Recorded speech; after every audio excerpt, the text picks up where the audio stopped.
手机要关静音。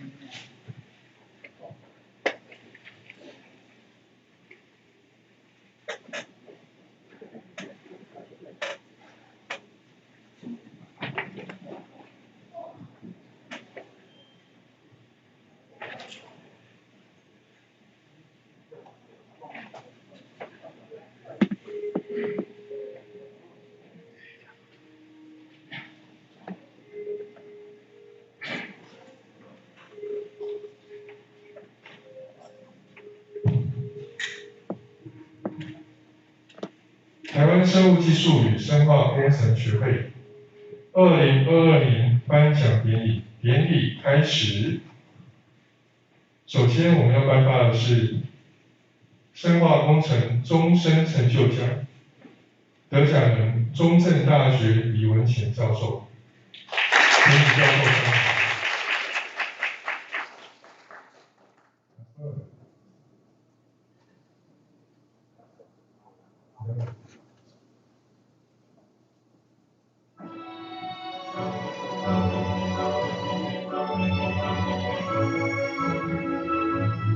请颁奖人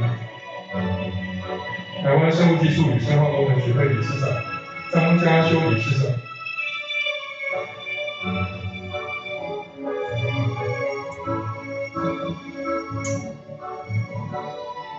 得奖人李文乾教授是本会第5届理事长，多年常年致力于生化工程与生物技术的发展，发表100余篇的论文，也是我们亚洲生物技术联盟会长。我们恭喜李文乾教授。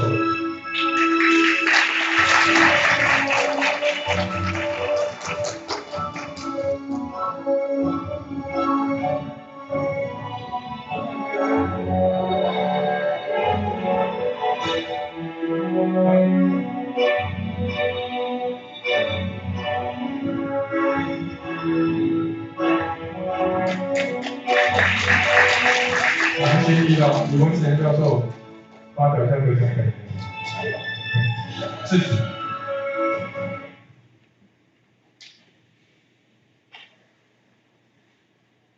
那个张理事长，这个蓝秘书长，各位先进，早安，好，这个，谁会颁我这个奖哦？这个，很高兴，但是呢，也有一点汗颜了哈。这个我现在应该算是退休了啊，这年退休了，但是呢，可能还要再半年哈才正式这个算是退休啊，所以这个终身这个成就奖应该是指那个退休的人哈，这个不过我们等一下中午哈有那个朱玉玲老师的这个 party 啊，那看到这个朱老师哈，这个那么多的门生哈，业界和学界哈，给他举办这个 party 哈，那个真的才是成就了哈。那我们今天拿这个应该算是安慰奖。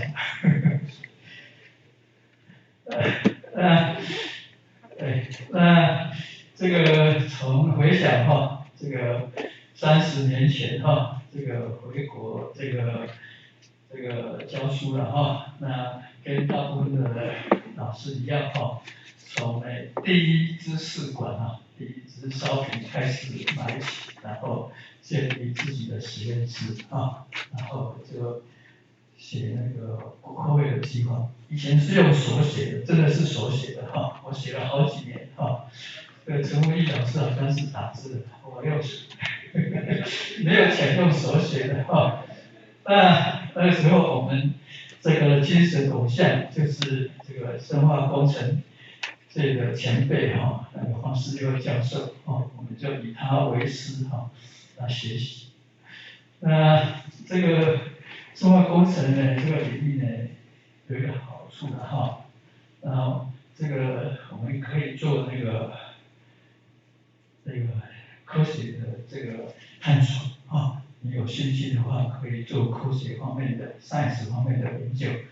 那也可以做那个，主要还是技术的创新啊。那工程的话是技术的创新。那这个一开始呢，真的是很辛苦啊。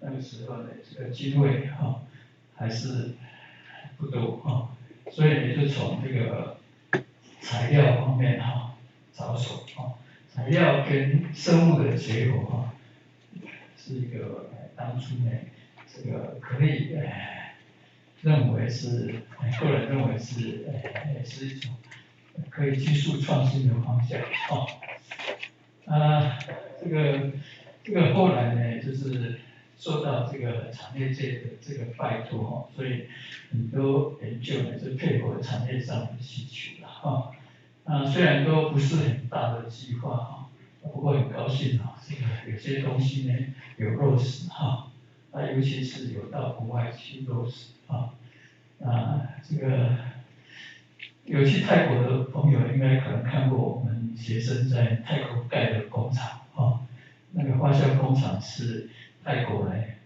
比较先进，它应该是最先进的工厂那这个跟这个技术创新比起来科学的研究还是比较困难尤其是我们如果要进入生物学的领域，或者是这个化学的领域那这些基本的实验技巧实验平台要建立很辛苦所以我那个时候也尝试这个生物方面我们很早就开始做这个大肠杆菌的基因重组那个时候还没有什么生物安全委员会的时候就在做了做了好几年以后才说要那个那个生物安全委员会通过才可以做那我们也弄了这个学校第一个那个 2D 蛋白质电路的平台我们其他老师也来给我们写那不过呢，这些成绩还是有限的这个我们要往那个科学方面探索还是比较困难不过呢，我们其实现在年轻的一辈呢是有这个偶像可以学习我们那个昨天报告的那个廖俊之院长就是一个典型的例子这个从工程到科学最后当那个最高学术的这个主管这个是我们生化工程这个一个很有趣的一个比例那所以呢，这个学术贡献呢，主要还是这个理工领域来讲主要还是这个研究创新比较害人的是呢，我这个部分呢成就呢其实不多成绩不是很好。那除了这个以外另外一个就是这个学术呢，主要就是教学跟这个服务的那还好呢，过去10年刚好有机会参与这个国际的学术团体那我10年以前有参加国际会议也是就是每年蜻蜓点水，然后这个发表论文就走了没有什么这个联系后来这个有机会呢，这个比较深入的跟这些国外的学者交流然后参与这个指出尤其是我们亚洲这个生物技术联盟成立的时候，有一些重要的这个发展的这个时刻，那我都有参与当然我们亚洲生物技术联盟呢成立比较晚，那欧洲呢很早就成立那我就想办法把这2个呢连在一起所以我率先呢沟通这2个，然后后来就有这个2个联盟的这个 MOU 的签订，在那个爱丁堡这个成为教授的去后来这个2个联盟就非常的熟络。那最熟络的时候是我们2019年在台北办那个 ACB 的时候，他们这个欧洲联盟主要的这个瓦开会把他请来了所以那个是这个2个联盟交流最高那我们做这个联盟呢，这个结构呢，一开始还是不是很健全的哈，所以呢，我就先弄这个分会，学术分会啊，我们这个学术分会呢有12个目前，但是呢，不是每一个都很活跃，但是基本上初级都已经建立起来，所以后来呢，我就请他们每个 ACB 呢，就是由这些分会啊，这个学术分会来负责这样子。是慢慢建立这个规模。那另外我们对亚洲这个年轻学子的部分啊，我们这个成立了30几年，算很成功。那我也把这个其他国家的也把它弄了啊，所以我们这个西边的国家啊，那也有一个亚北 West 啊，那亚北 South 呢，今年也会成立啊。那它的起始活动呢，今年就是在这个巴厘岛啊 ，ACB 之前会以一系列的这个亚北 South 的活动，基本上所有人都来参加这个东西啊。那我也想尽量拉更多的会员国，会员国。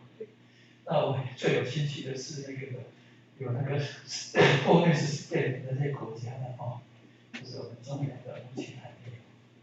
不过我们前天呢，终于有一个有 STEM 的国家加入了就是巴基斯坦其他的我也做过了就是东南亚其他国家就是这个缅甸辽国之类这是那个东帝汶得把它拿起来所以我们如果你们年轻的有机会协助交流呢，这个范围可以更广那巴基斯坦呢，可能下一次就是 ARS 帮他们办等大家有机会去巴基斯坦玩这个所以呢，这个主要还是做这些那其实呢，我以前没有证书，这个就是没有经营这个跟国家之间的这个不同国家之间协助这个交流那我真正开始呢是从泰国开始我2012年开始去泰国，然后呢，以后就是每年都去，一年至少3次4次所以走遍了每一个学校每一年他们这个理事长连任2届不能选的，还要叫我去，本来要叫我去选他们的这个设计协会理事长那如果我去选会选上所以呢，这个教授这个当你研究做了一个程度以后，就要发挥你的影响力然后走出去，然后发挥台湾的这个影响力国际交流是一个这个很重要的部分不只是这个说那个国际学生而已那我们有很多的这个 AFOB 的活动我已经讲很多了，所以呢，我请大家积极参与今年我还在任的时候我们还有一个这个 ACB 在巴厘岛请那个张老师呢这个帮忙带队这个我们9月还是曼谷还有一个活动这个很多虽然是有疫情关系呢，都是用视讯的那现在慢慢的实体都已经开始在恢复了所以呢，这个过去呢大家支持呢，以后还是请大家支持这个最后谢谢协会给我这个奖实在不敢当谢谢大家。那我们看刚李教授讲这么多，一直致力在这个国际交流跟合作，所以都是讲是实至名归。我们再次感谢李教授，恭喜李老师。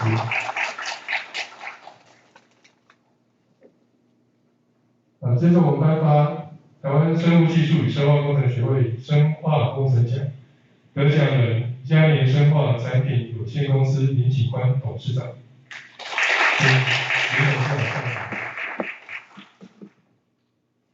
颁奖人台湾生物技术与生化工程学会理事长张家修理事长。李启宽董事长毕业于台大化工硕士，长期致力于酵素转化以及破米酵素新药制成等。然后并开创了嘉年生化跟嘉品生技两家公司，是我们生化工程技术的实践家。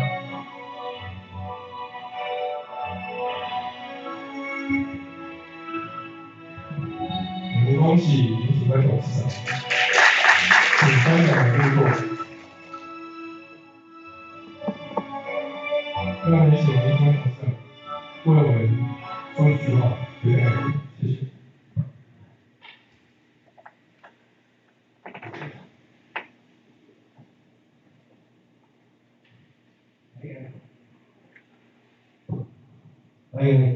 理事长，各位 BEST 各位大家早，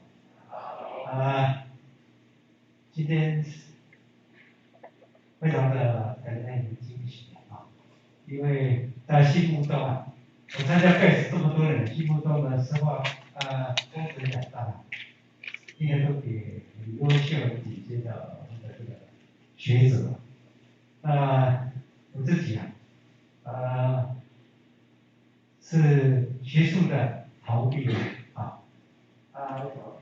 在1988到87在东海教了5年书本来想说兼顾学术研究跟产业的研究，很努力做做了三大题目，做到现在这3大题目还在做只是从学术转到了做产业好像这个3个题目未来在30年还做不完这可能是我的运气不错当时挑选的3个题目可以这样下去。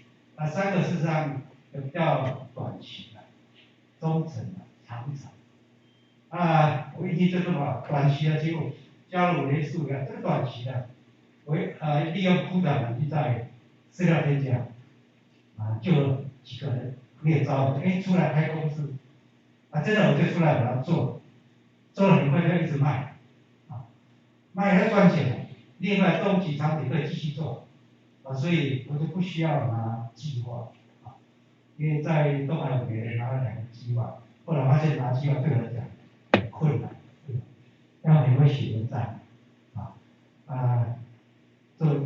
其中我一个的计划就被打回来，这个题目不够先进太老了，在欧洲懒得回。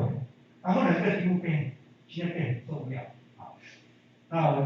所以我这个短期的让我创业成功，前面的10年赚了不少钱，去盖第2厂第2厂用10年以后，第一个这个微生物制剂，第2个就是做那个植物的萃取，天然色素做了10年才有办法上市，上市以后继续做所谓天然色素做到现在做到人力病，去做到新药，去做到生医材料只有我们学术界的宋庆龄教授李昭宇教授做学术全世界发展，现在用这个产品的大概超过1000篇的论文用我们的他们大概700篇左右所以这个东西很难得，我们在地化的东西透过产学合作学术发表被全世界的这个需要这样的对这个产品有兴趣的来把它开发应用我现在最重要的这个产品未来会变一个新药，怎么开发一个真的制成会被认证，是我退休以后慢慢再玩一个题目弄个自己制成出来第3个呢比较长期，就后面酵素，因为我看到后面酵在台湾是管不下去了，是西洋产的怪物我唯一的方法就是开发新药，这刚好在东海的时候，我就看到这个问题，所以就开始在study这个新药，刚好运气很好，跟国外搭上线。我们生化工程，像我们深入一个生化工程师事实上是关键的制程开发。光这里面，你会发现很多科学家，他们对制程不了解，他们走到像我这个案子，他前面做了30年最后卡在制程，他花了很多的钱，烧掉还是卡在制程，所以刚好我这个运气很好，接上去，我花了几年把它解决，制程开发出来，那本来40岁的时候我制程开发出来了，寄转给以色列，拿个汽车他退休了，所以觉得我40岁可以退休了，移民纽西兰也做了，我们现在移民纽西兰去了，可是觉得经营事业，如果我们能够用学术研究的保有学术研究的理想，而不是在用赚钱的角度，应该好好继续做下去。所以就这样，我没有退休这回事啊。所以大家也刚好运气很好啊。我们今天全家出动，我们是为什么？而且我们在30年前，我们就是一个未来5年的 buy family 就是我这个人先去到 buy，然后全家变 buy，这是我年轻就有这个梦想，可是要办得到很难。实在运气太好了。第一个我太太我后来知道一个很有趣的事情，我业务的时候，年轻的时候，我听他讲说，他问了他，你什么时候要去申请诺贝尔文学奖？他对他期许这么高因为他从高中师大都是第1名毕业对他说你要好好出国出将来诺贝尔文学奖。可是我们认识的时候，在台大黄老师实验室他都会陪我去做实验所以他开始接触了所以爸爸他就进入这个领域也很好，所以他很了不起，他牺牲掉他的梦想，被我们生化物吸引过来还有我常在我们实验室出现好像黄老师没有骂过我，我还会对他complain说，你怎么不好好做实验老是带女朋友？我以前就很认真所以在底下没有骂过我。后来我太太跟黄老师变成好朋友，到家互动很好。OK， 更重要后来我们一个一个，因为这很重要，他在了解我的梦想在哪里，我想做的在哪里，所以把这些当我在没有时间照顾小孩子，他会无形中把这灌输到小孩子身上，慢慢这2个引导走到这个路上来。所以现在我是最大的这个欣慰呢，我太太幕后在帮着组这个 bio team bio family， 不然我真的早就退休了。为什么？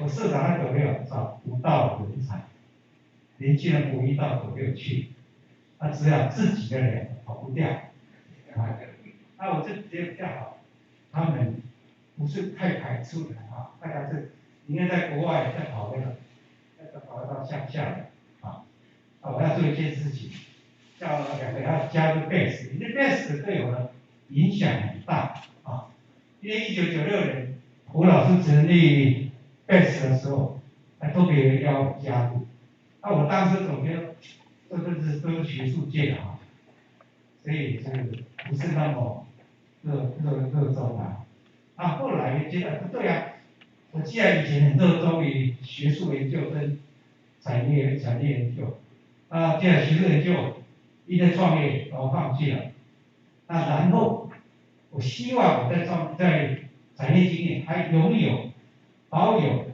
学术研究的精神，这很重要精神才有办法保有理想一直往前走但不会有太大的压力，这一点非常重要，所以我就比较会也是在参加，参加不得了，发现我 BEST 太好玩了。你看我们一起去哪里玩？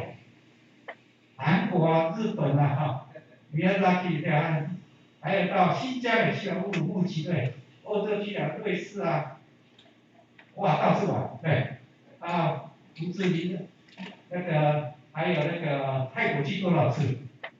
越南那个马来西亚，大家一起玩的这么好玩，又可以这么好玩，又可以跟这么多教授，好像假装我还是学术界，其实我还是很在意对学术界，保有这个热情啊，所以 BEST 的对我是非常重要。那 BEST 的帮我来对我们下一代的 keep 着他们要有理想性才能往前走。所以这一点我一直从他们回来，我 BEST 帮助很大嘛，非常大的。那我其实还有自己已经很放心，而且觉得很高兴，都能交给他们啊。这个我女儿这样负责我的研发长，我儿子最近跟执行长，这些知道我可以轻松下来。我这里要感谢OK， 其实最重要感谢理事长，理事长大概也很了解我的状况啊，所以我们今天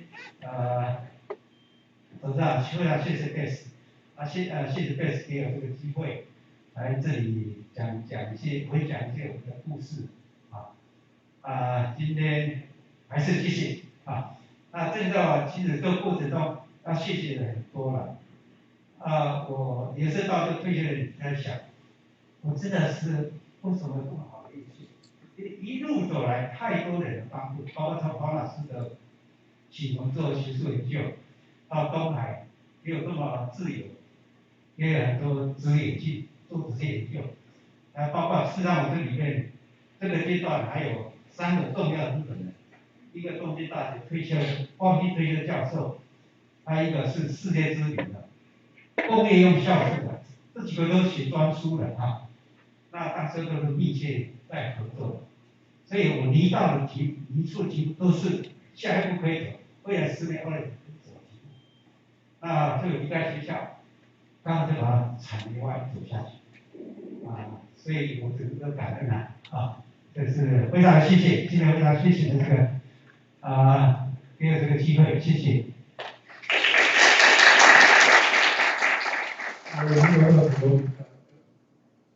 所以刚刚有说 BioFamily， 我们就邀请 BioFamily 上台。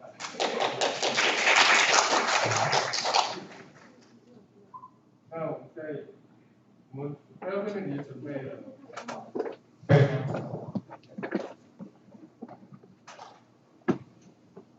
要献花给我们的李董事长。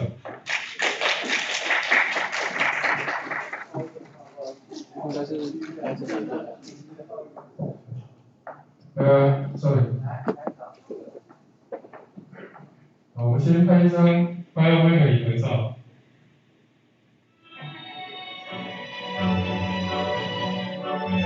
就想再多一点。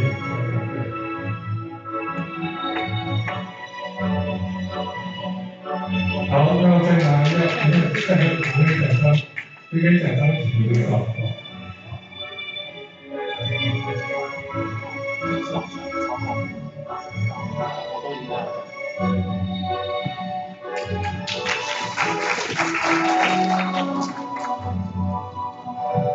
我们谢谢林主办合照，也恭喜李董事长，也希望有更多的BioFamily产生在我们这个学会。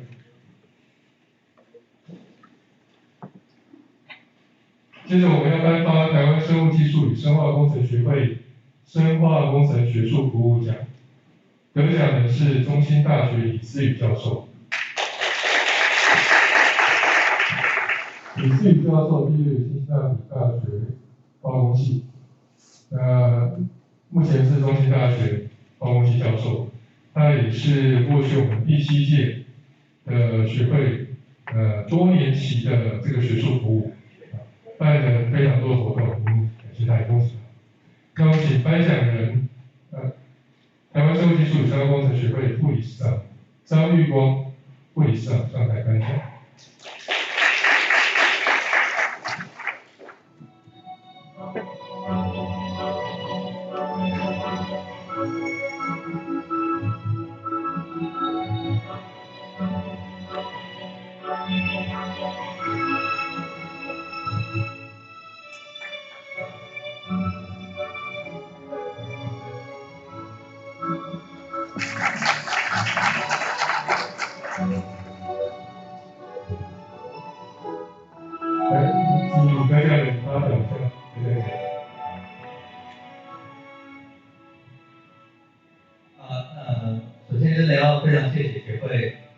给我这个机会让我有这个拿到这样的一个奖项。那也谢谢人事大学提供这个场地办的这个活动非常非常好。那所有的学生其实都非常的用心在做这个事情。那其实这次会议感受非常非常好。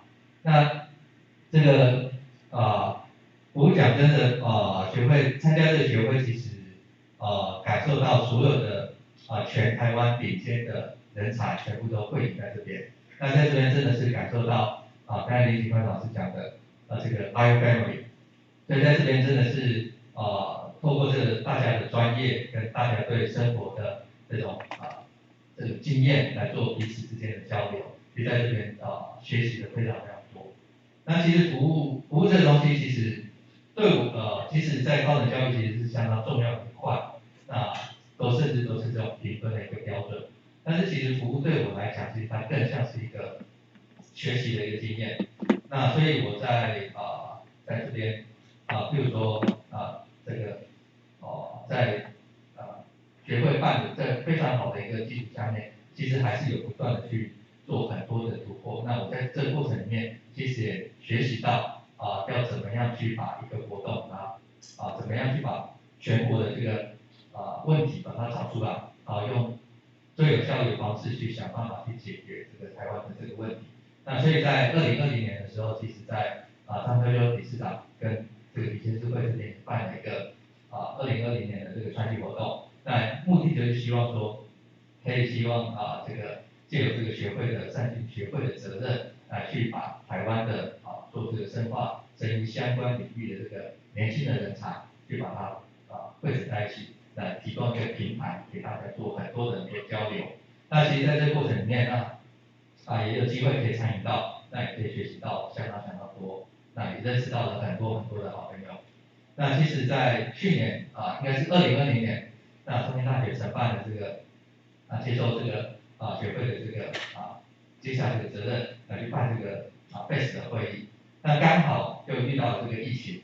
那我们在办的这个过程里面，其实也是比照这个2020年的这个东京奥运的这个规格，就是用最好的这个防疫的这个标准来去做。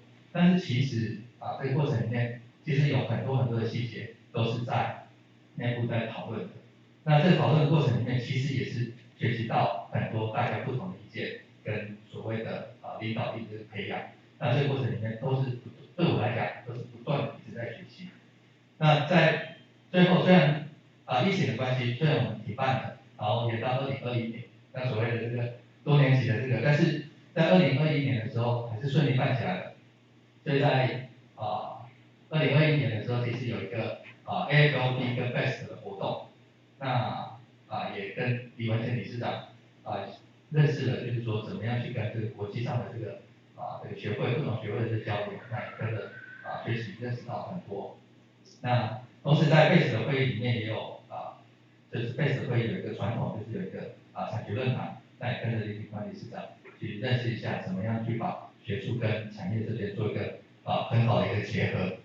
那所以最后这个会议就是在顺利的办了起来，那也可以感受到这个理事长对张家柔理事长对这个学会的投入跟这个对活动的这个学术交流的这个坚持，然后才可以顺利的在疫情的这个当下去把它办下来。那这个对我来讲都是非常难得的这个经验，都是看不到的那当然BEST 还有办一个活动，就是做一个继续。那所以是在2020年6月的时候有出版了一个继续，那就希望可以做这个会员的这个交流，跟把 BEST 深化工程的这个成果把它推广到这个社会的各界。那所以有出了一个继续。那这边也是跟着这个陈国元主编，然后还有廖少林老师这边把这个继续这边把它弄起来。那这在办的这个过程里面，也看到这个林品研发展怎么样去跟这个产业界里面去邀稿，去把这些东西再弄起来。其实这对我来讲都是非常难得的经验。那在办会的过程里面，其实都有听到都有许多的前辈跟许多的好朋友都会有很多的交流。其实在这边其实譬如说陈文老师也会跟我讲相当多。那其实这个过程里里面对我来讲都是学习。那最后这个服务我有问小朋友就是说他觉得服务是什么，然后他就叫小丽呢姐姐，他说服务就是帮别人做事。那他是很中性的讲，他也没有觉得是什么，但是现在我可以跟他讲，就是说帮别人做事，其实你付出了10分，但是其实你最后你会无形的得到100分。那非常谢谢学会给我这个奖项，谢谢。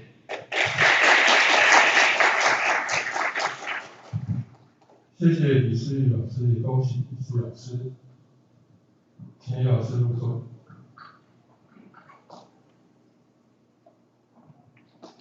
最后，我们将颁发台湾生物技术与生化工程学会王世佑教授纪念奖，得奖人中央大学黄俊仁教授，请黄俊仁教授上台。颁奖人中央大学陈文一教授，请颁奖人上台。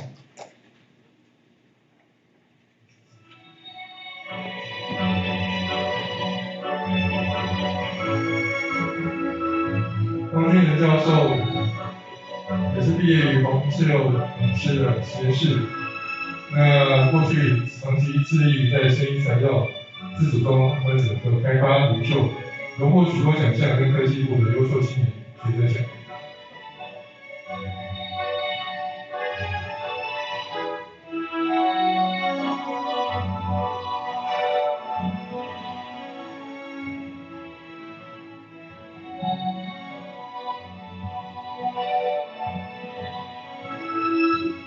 好，我们请颁奖人入座。请得奖人王俊仁教授发表演讲。谢谢各位，那我口述所有准备的这个讲稿。谢谢理事长谢谢学会的这个支持与肯定。那我在这边也要感谢这个几位推荐人第一位是陈文义老师那自从我进入这个中央大学之后，就不断的给予很多的这个帮助提拔。那这一次也是多亏他这个推荐。那另外呢，还有陈柏彦教授，他也是这个黄世佑教授的一个得意门生。那这一次也是他大力奔走，这个我非常非常感谢。那还有张小丽董事长，还是这个学姐，那她也义不容辞帮我推荐。那许元轩学姐呢，她也是这个给我很多在申请这个奖项上面的意见。那这个我相信大家都可以认同这个黄世佑教授一辈子这个寓教因才无数，我是其中之一。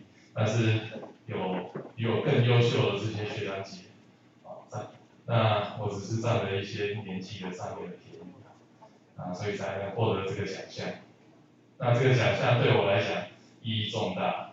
我2001年加入黄世佑老师的这个实验室，那在他指导之下完成硕士入门。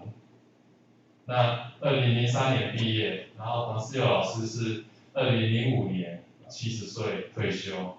那所以在我那时候事实上黄世佑老师已经67、68岁了。但是在指导我们这个过程中呢，都可以看到这个黄老师依旧是兢兢业业然后吸收新知，这种精神是真的非常佩服。那黄老师一直是我这个心目中一个最佳的这个学者的这个典范。我想在这个即使我在独立研究后，我都感觉到自己远不及老师那时候建立的典范。OK， 那我主要的研究呢是在这个生医材料上面。那这个生医材料的里面，我们解决了这个生医材料应用在人体上面常会遇到的一些这个生物粘连或者是引起免疫反应的这些问题。所以我们这个花很多时间设计与合成各式各样的这样子的自主装的材料，来应用到不同的这个基材上面。那在产业延伸我们的这个知识到这个产业里面，我们也跟很多厂商在合作。然后以最近来说呢，我们也希望将这个酸离子材料一个最成功的产品是 NPC， 我们也希望说未来在这个 NPC， 我们可以在台湾可以做生产，然后延伸其他的这个应用，我们希望能建立一个这样子的 ecosystem。那最后呢，我想要感谢很多人这个我真的是这个运气非常好，从这个大学硕士，然后博士，然后到博士后，再一路走来，非常多的这个前辈的这个体系那再来就是我们很多同才这个互相扶持，然后取暖的同才们那真的也是非常感谢。那还有这个我很多的这个努力不懈的，然后善良敦厚的学生们，他们真的很棒，帮我做了很多的研究，然后给我很多的这个想法，真的是非常感谢。那再来就是我很有幸在一个很温暖的这个家庭生长，然后有很照顾家庭的这个太太，帮我带2个年幼的小孩。那我在这个学术之路上面可以这个无后顾之忧，真的也非常感谢那最后还是感谢学会给我这样子的机会，那我也真的是很荣幸能获得这个黄世佑教授奖项，谢谢各位。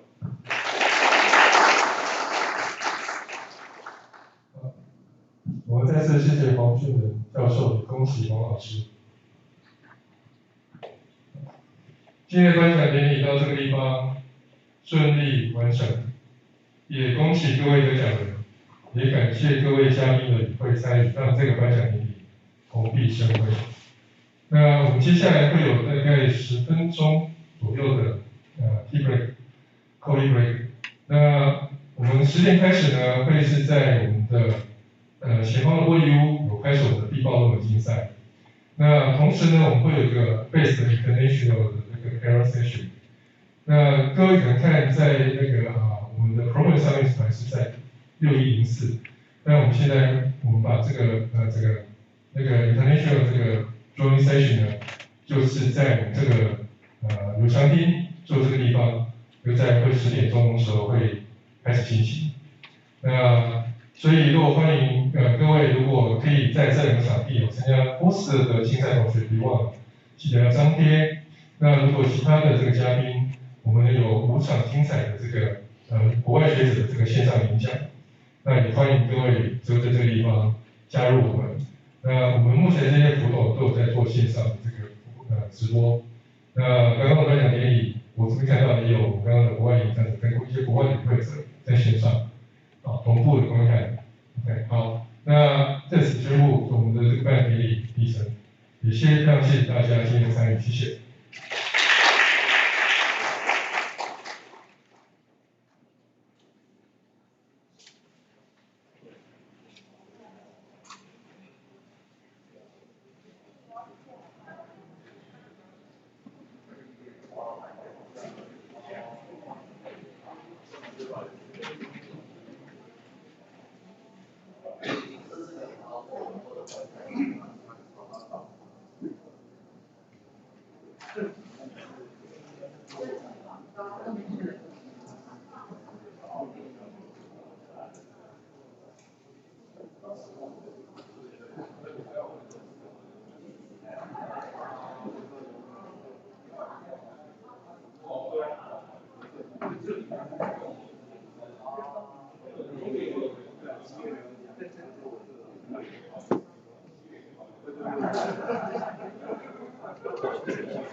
Hello everyone.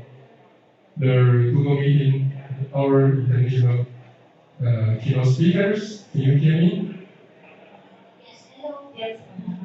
Hello, this is John, the BEST secretary. So we just finished the one session, so the international joint session will be 1 minute delayed. So we'll start at 10:05. Okay? Thank you for your attention. Thank you. Thank you.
停那个投影片的话，它可以暂时休眠吗？还是不行？就是可以马上开这样，它休眠可以先设一下，然后再打开，可以马上打开。好，那你先帮我去休眠一下。好。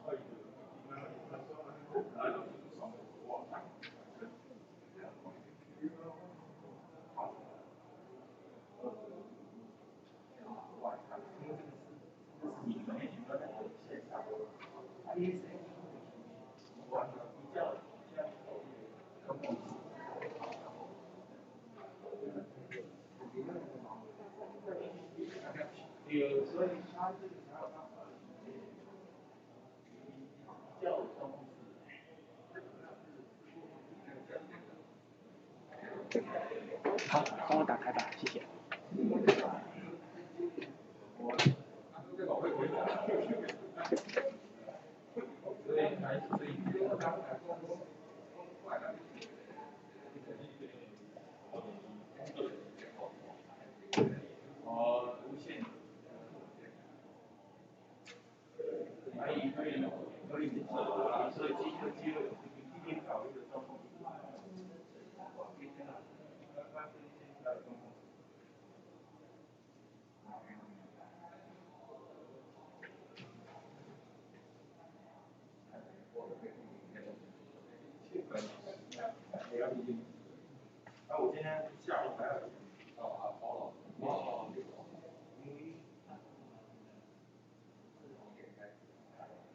现在排的场次是照这个没错，是认证。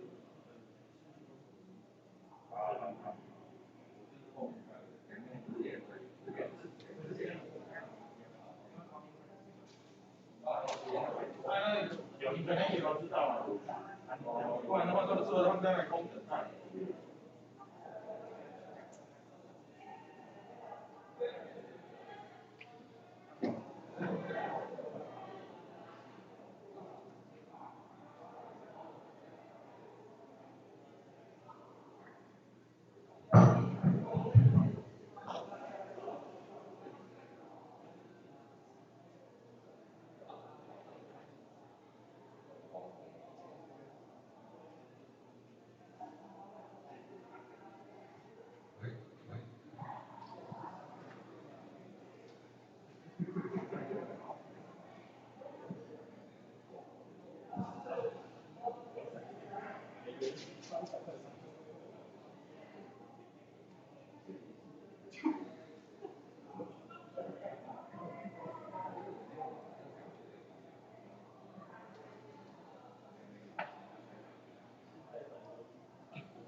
对对对对，应该有。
from Chongqing University, Department of Chemical Engineering. I'm Bill Chen, and I'll chair this section.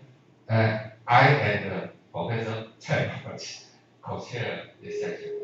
And our first speaker, invited speaker, I will give her a brief introduction.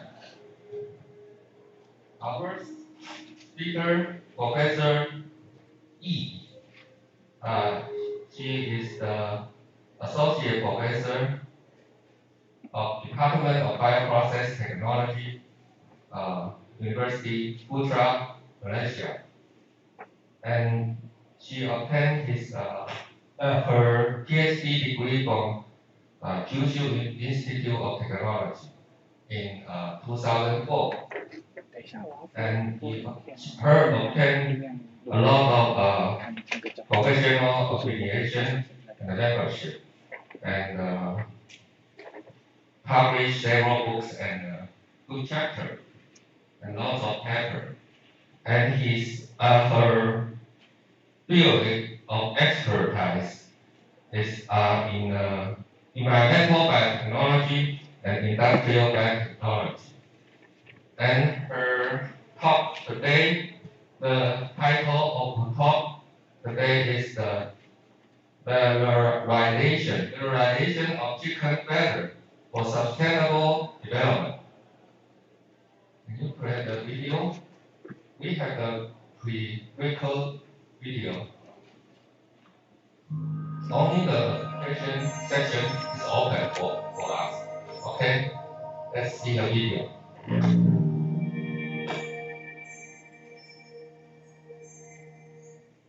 Hello everyone, my name is Angani. I'm from the Faculty of Biotechnology and Biomolecular Sciences. The title of my talk today is Valorization of Chicken Feathers for Sustainable Development. The content of my talk includes an introduction, approaches for valorizations of feather, and the challenges in feather hydrolysis. The chicken meat production and consumption worldwide increased annually to fulfill the demand for protein source. In 2020, the production of chicken meat worldwide reached up to 131 million tons. When all these chicken are being processed to produce meat, a significant amount of feather is being produced. Do we utilize all these feathers? So basically, all these feathers, or most of them, ended up in the landfill or incineration plants, which eventually cause the environmental pollution. Let us take a look at the feather structure and composition. It consists more than 90% of protein, which is keratin. It has various types of amino acids as shown in this table. They are hydrolyzable, degradable, and digestible through appropriate processes. However, keratin has a rigid structure resulted from the strong bondings like disulfide bonds, hydrogen bonds, and hydrophobic interactions. It cannot be easily hydrolyzed like those common proteolytic enzymes, but we can find some ways to make it digestible and more degradable so that we can utilize it as a source of protein. Our research team is looking for any green approach or technology for valorizations of chicken feather, whether in the process of physical, mechanical, chemical, or biological, to convert this feather into protein hydrolysate, which contain soluble protein and also free amino acids. The mechanism involved in the disruption of this keratin structure, solubilization, hydrolyzation, degradation of those polypeptides depends strongly on the type of process. And the process used will eventually affect quality of the protein hydrolysate form. Today I'm going to share two approaches to convert the feathers into the protein hydrolysate. approach is thermal alkaline pretreatment, incorporated with enzymatic hydrolysis.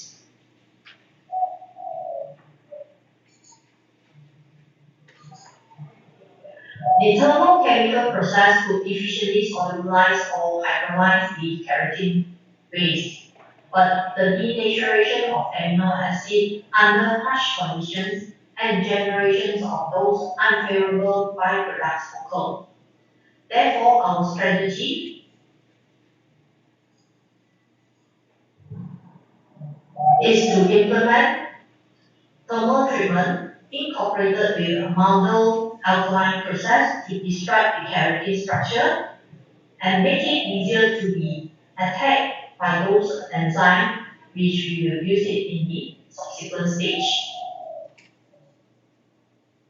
Here is the surface morphology of those untreated feather and those treated feather by single treatment using thermal treatment and combined treatment, the alkaline and thermal treatment.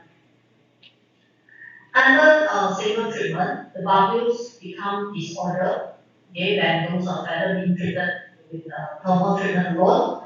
When we subject the feather to combined treatment, basically the structure of the keratin has been fully disrupted. Our concern here is not only on the disruption of the keratin structure, but how about the amount of soluble protein that we can recover at the end of the process? The thermal alkaline using both autoclave and microwave were optimized by response-based methodology. Then the pre-treated feather was further subjected to a commercial enzyme, keratinase, to release the protein. Under the optimized condition, both autoclave and microwave alkaline pre-treatment incorporated with enzymatic treatment recovered more than 65% protein from the feather. Second approach is a biological approach. We can use the keratinase producing bacteria to degrade the feather and therefore to produce the protein hydrolysate. Besides, we can produce the keratinase first. Okay, we get the enzyme, crude enzyme from the fermentation broth, and further subject it to the feather hydrolysis to produce protein hydrolysate. In the screening and isolation of keratinase producing bacteria, both gram-negative and gram-positive isolates are able to produce two main types of keratinase. They are metalloprotease and serine type keratinase. When the selected keratinase producing bacterium was used to degrade the feather, the feather was found to almost completely degraded in 5 days. Then the crude enzyme that we extract from the fermentation broth and further subject it to feather hydrolysis, the feather degradation percentage obtained was quite low as compared to the whole cell fermentation. Complete hydrolysis of feather could not be achieved with the crude enzyme alone, based on the study shown here.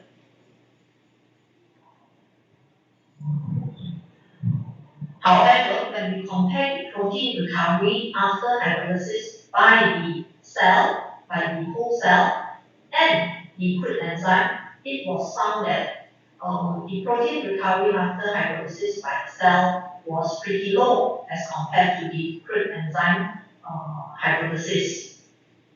This low recovery of the protein can be resulted from the consumption of the soluble protein by the cell to sustain the growth of their cell.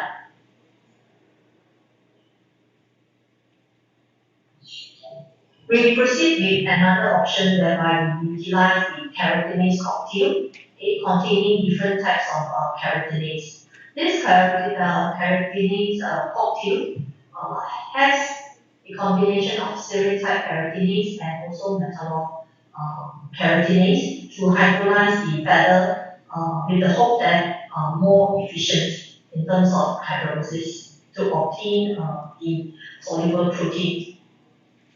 So the characterization of the fruit enzyme being done, okay, for those selected isolates. Both the feather degradation by the keratinase cocktail produced by various combinations of isolates were examined, and the amino acids recovery from this keratinase cocktail hydrolysis and from the whole cell hydrolysis and semi-purified keratinase hydrolysis will compare, and it was found that the amino acid recovery for the keratinase cocktail was higher than those using the whole cell and semi-purified keratinase reported in other studies. Although there are many reported processes or approaches for polarizations of feather, the processes are basically not efficient due to several reasons such as low production yield, low conversion, and high energy consumption, which eventually result in high processing costs. On the other hand, the processing of chicken feather by using biological method, whether you use microorganism, pure or crude enzyme, or enzyme cocktail, okay, there are still challenges need to be addressed as summarized in this slide. Proactive R&D collaboration engagement with the relevant industries to understand further the demand of the industry could further improve the efficiencies of the feather polarization process.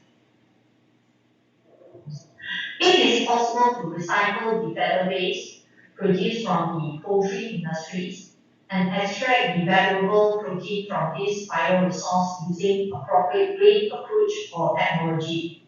The valorized products such as protein hydrolysis will have huge market or applications in various industries.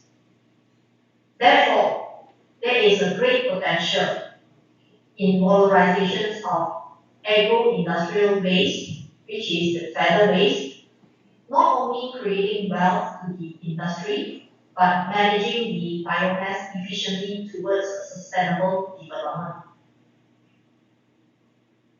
Before I end the presentation, I would like to share something about my research team and activities.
Thank you for your attention.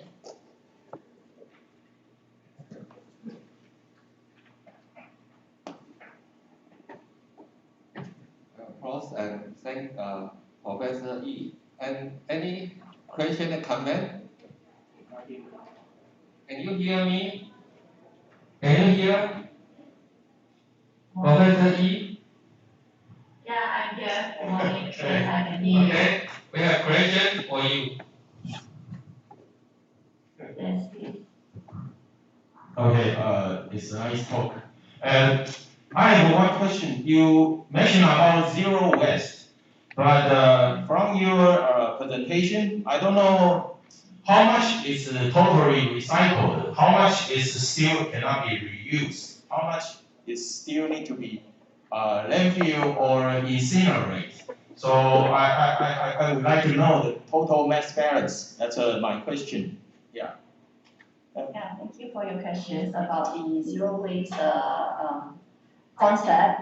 Okay, I will say at this stage we are focusing on the conversion of the feather to any valuable products, which is in the form of liquid or solid. So in terms of the mass balance and also the waste that being produced during the process, we are not come to the stage to analyze it. But of course, being the zero waste concept in our mind, we always want to achieve that. Okay, but as you know, even in a biological process, it's a green process, but somehow there will be certain portion of byproducts will be produced. But these byproducts, with the hope that will be at a minimal level and which will cause a minimal level of any pollution to the environment. So I don't think I can answer you in terms of mass balance at this moment because it depends on what type of product, the end product that we want to look into, whether it's the solid part or the liquid part. Okay, thank you.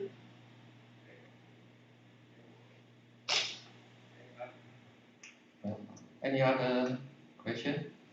Comment? Another question is about your enzyme. You have 3 enzymes to deal with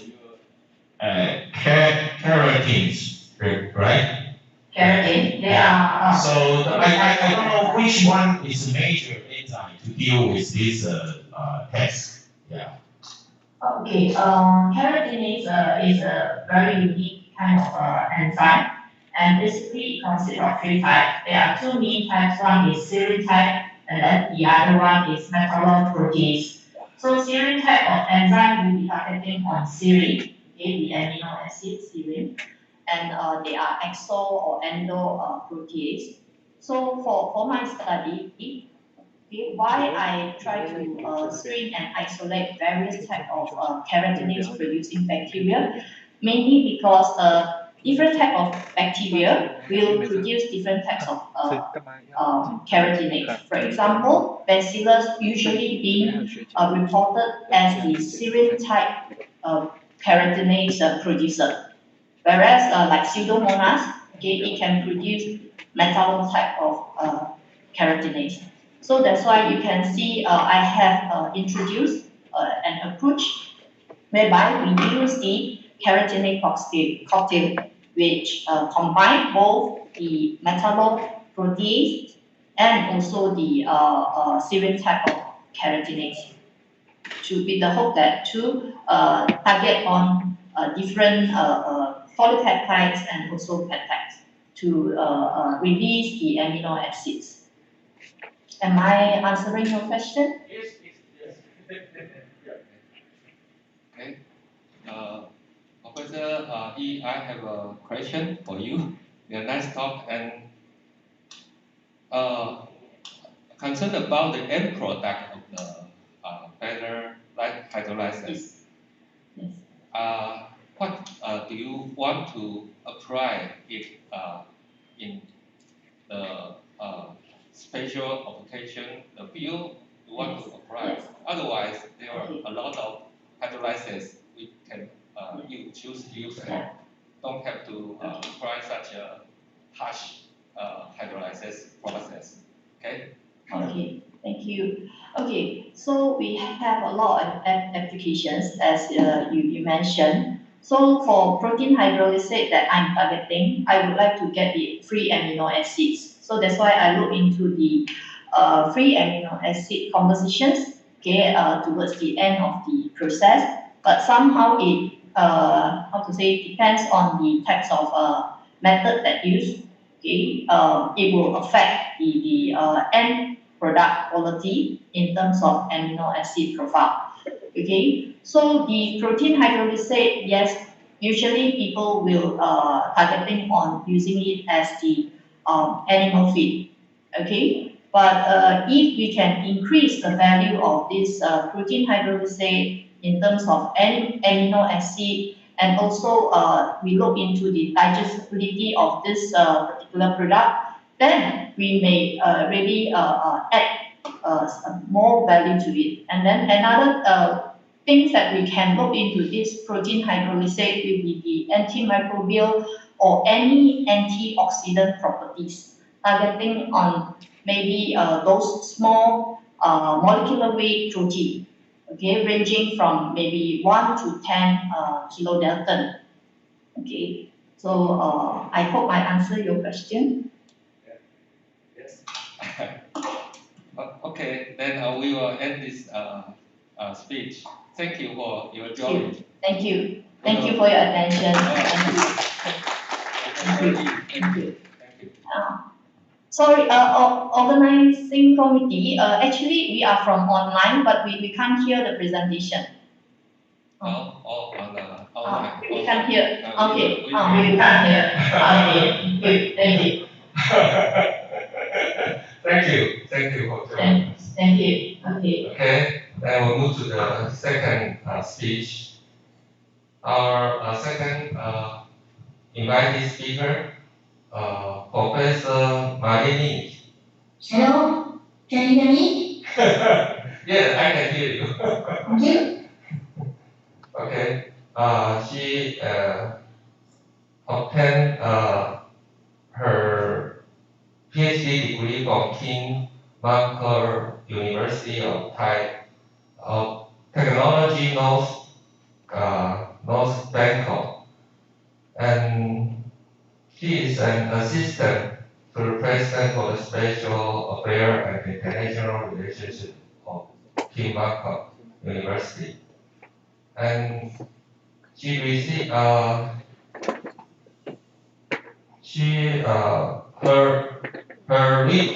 her research interests are in biorefinery and biocomposite material.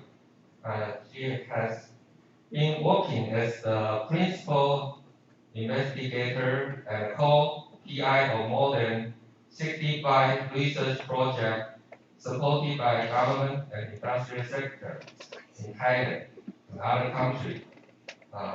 That's important, with value of more than $3 million US. It's quite big. She has been supervised and co-supervised more than 60 graduate students. She is editorial member of several journals, international journals, and she has published more than 73 as the record, SCI paper. And that's a lot of things. Today, Professor Malani's title of talk is the production of biofuel and value-added chemicals from lignocellulose by a biorefinery approach. Then Professor Malani, time is yours. Let's welcome Professor Malani. Okay. Hello everyone. My name is Marini Siena. First, I'd like to thank to all the committee that invited me to give talk today. And the topic that I like to present to you here is the production of biofuel and value-added products from lignocellulose cellulose by a biorefinery approach.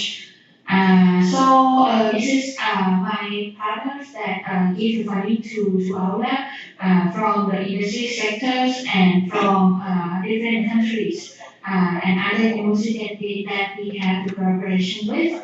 Okay, so my research focuses on the conversions of lignocellulose biomass to the value-added compounds, for example, like biofuel and biochemicals. So why we need to use the lignocellulose biomass? Everyone have realized that nowadays we have a very serious problem in the environmental involving the greenhouse effect. So we are aiming to reach the sustainable development goals or SDGs of the UN by adopt the new BEST model, which include the bioeconomies, circular economies, and green economies to produce the products from the waste, and we can reduce the negative impact to the environment. So basically, we are going to produce the products from the biorefinery process by using the lignocellulose biomass that have been made of the cellulose, semicellulose, and lignin. So first we fractionate it to monomers, and then we can convert the monomers to different types of the chemicals. Sometimes we can call it as a platform chemicals. In cellulose, semicellulose, and lignin, we can produce several of the platform chemicals, and these platform chemicals can be converted and polymerized to be a more complex compound, which we can see as a polymers like this that's similar to the conventional polymers that we use nowadays. The two factors that we have to consider is between selecting which product that we are going to produce. Those two factors that we mainly focus is the production capacities and the value of each unit. Comparing to the biopolymers and bioenergy, we can see the biopolymers we can produce in the much less production capacities, but it has high value per unit of the biopolymer compared to the bioenergies. So that's why when we are making decision to make any product from the lignocellulose biomass, we have to consider these two factors, whether the process will be feasible or not. So this diagram I would like to show you here is a process that we are going to produce bioethanol, which is the second generation ethanol from lignocellulose biomass. Basically, it has made a four-step reaction from pretreatment, enzyme analysis, fermentation, and distillation. So by the different steps like this, it's more likely very difficult in the process to make it feasible, because you can imagine you might have many of reactors that have to be put in the process. So that's why we want to make a new designs by using some consolidating processing by combining two step or three step to reactors, and make the processing and the operation will be easier. But then the question is how we can make it to be work. In our lab, we have working on the pretreatment by a different method from physical, biological, and chemicals. Among those methods that I want to mention today is we use the ionic liquid.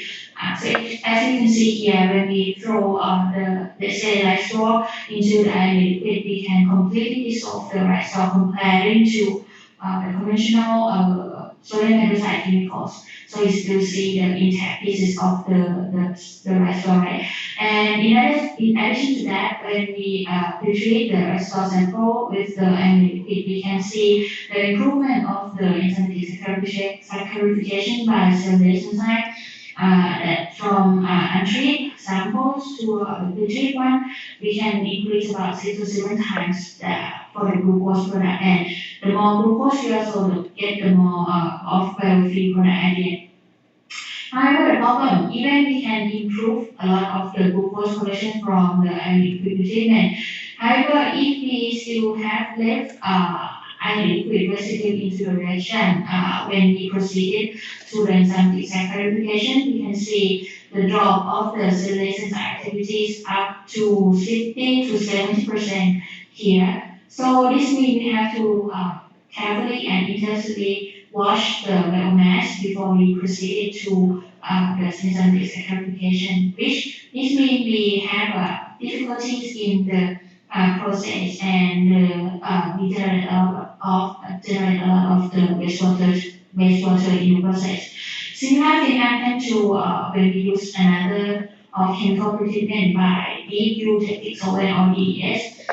In this study, we combine the DES pretreatment with the hydrothermal pretreatment. So you can see we have gone through the three cycle of washing before we proceeded to the cellulase activities. However, when we pretreat the sample with DES, it has a very high efficiency to fractionate cellulose and semicellulose from each other, and produce very less amount of the inhibitors.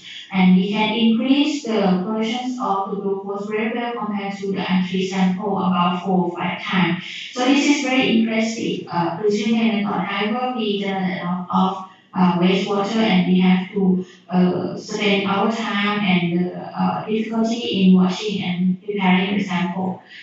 The same thing happened to the conventional chemical that when we add the inorganic acid and alkaline here, we can see when we did not wash any sample before proceeding to the enzymatic saccharification, the sugar yield dropped from 47 to just 2. When we have the carefully washing, the sugar have been improved to 99.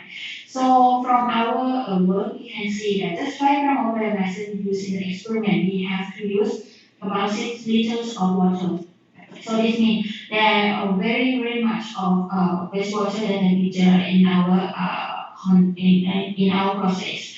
So how can we make it to be better process? So from comparing between the conventional method that we have a separate pre-treatment, intensive washing, and then we go to the enzymatic saccharification, we combine it to be one reactor by just proceed the pre-treatment and enzymatic saccharification without washing and even doing it at the same time.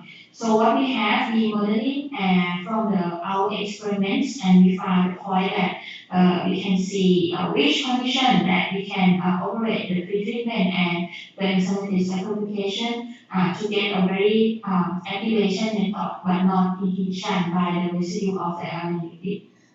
Another way that we can solve this problem, we can go through 2 ways. The first one is we select the iron liquid with less toxic to the cellulase enzyme. And the second one, we find the cellulase enzyme that can tolerate to the iron liquid. So this study, we screen the bacterial cells from the high salinity environment from nature, which we named it as the CD2 and the CD3 strains, and it can produce cellulase enzyme. So we compare it with the commercial cellulase enzyme last year. So you can see when we challenge this cellulase enzyme with iron liquid, the cellulase of the CD2 and the CD3 still remain the enzymaticity almost 100%, but you can see a drop of the cellulase enzyme in the commercial cellulase here. However, we still cannot solve the problem that when we add the iron liquid directly to the live cell of the CD2 and CD3, it still shows the toxicity to the cells. So this means we have to find the cells that can tolerate to the iron liquid as well for the process in the future. So what we did here, after we get the CD2 and CD3, and we also have another of the iron liquid tolerance cellulase L2, and we combine it to be a cocktail, and we can optimize it to get the maximum cellulase cocktail for our process. And then we test in the one part process that combine the pre-treatment and cellulase hydrolysis in one pot. What we found is when we combine them together, the specific activities of the CD3 here can increase the specific enzyme activities compared to the commercial cellulase enzyme almost 3 or 4 times. And then we apply it to produce the biofuel in different form like biogas and bioethanol. We can see a clear increase of the biofuel from our process. So this means it's very practical to generate a one-pot reaction. And then in addition to produce the ethanol, we also try to find the more value of the product to our lignocellulose polymer. So what we did is we add the dewaxing process to separate the wax from the process, not just only produce ethanol here. So what we found is when we add the dewaxing can combine with the alkaline treatment and enhance the productions of the sugar and ethanol very well compared to the untreated sample, like from 1 to 80, from 4 to 75. So it is very efficient. method to improve the sugar production and ethanol production. In addition to that, when we calculate the revenue, if we sell the wax and ethanol together, we can gain the revenue 1.6 to 2.4 times when compared to just selling the ethanol. So this is very fit to the circular economy that we can sell everything as much as possible and not release the waste to the environment. Not only the biofuel wax, we also have different types of the products in our lab that we are doing. One of them is the fluorine compounds. This can be used to be additive in the food products. So normally we have the food oil, which we usually produce it from the combination of ethanol from the sugarcane molasses, which has the price now about 12 baht per liter. But when we convert it to more value-added compound and then we can add it into the food, we can increase the price 30 to 600 times when we use a different fermentation process and even the GM bacteria. Okay, so in this metabolic pathway that I showed you here, we can just convert the product that we can get from the simple form of the biorefinery to a more value-added product that we can add in the process. So you can see different aroma compounds like floral, fruity that we can add into the food product. Okay, now that right now we are working for converting the lignocellulose to produce many of aroma compounds, and now we are in the progress to produce and make it to be a final product that probably have potential to be used in the industry. So thank you for my student, my postdoc working in my lab and help us to contribute and make the product that I present to you today. So I'm happy to take any question from you. So I will stop my presentation now. Yeah, thank you. Okay, that's it, Professor Malini. And any question, comment from the audience? Okay.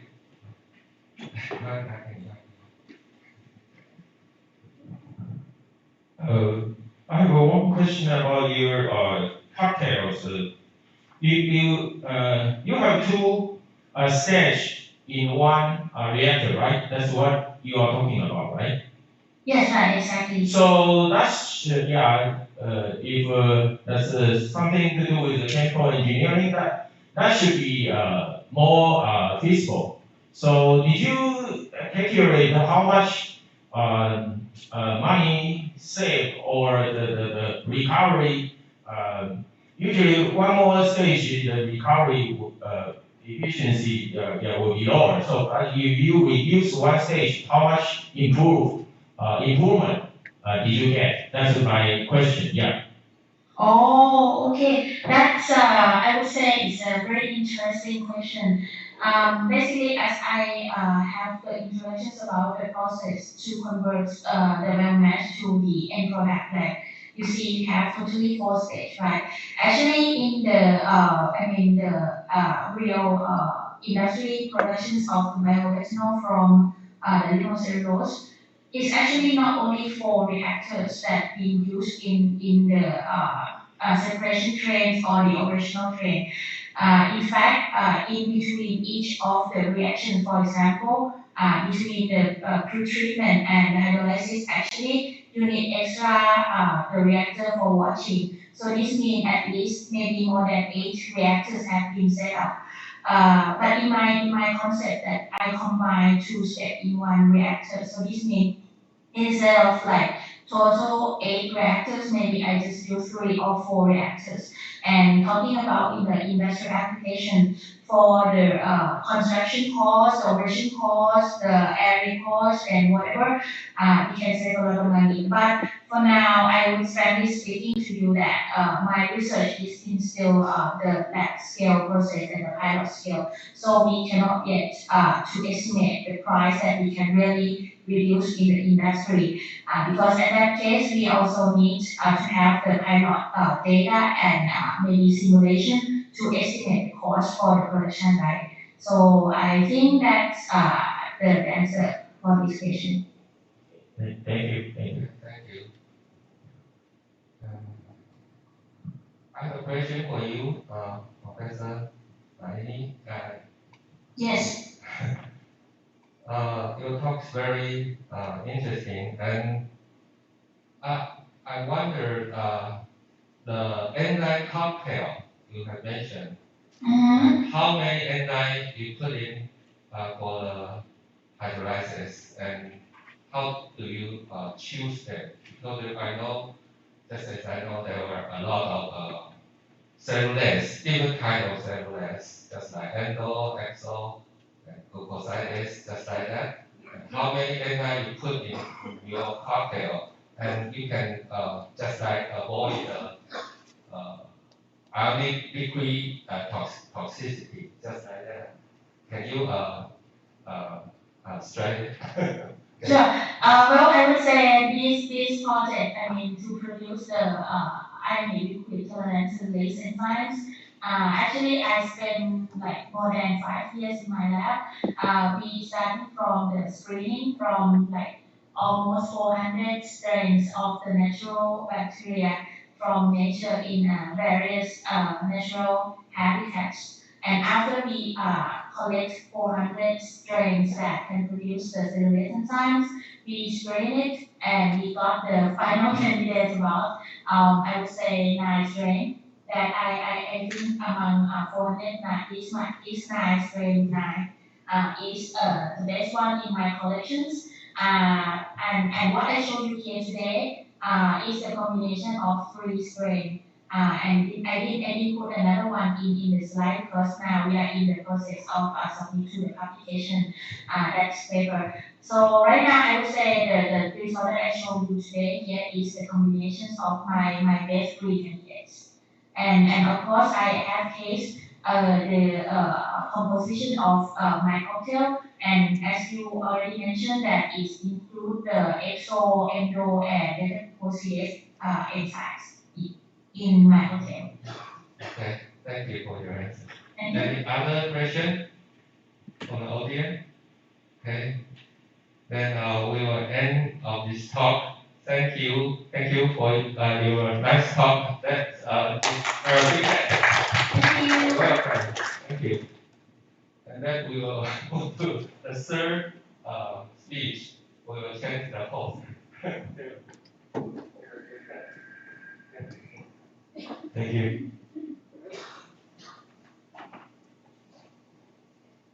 Okay, right now the third speakers, I hope I pronounced it right.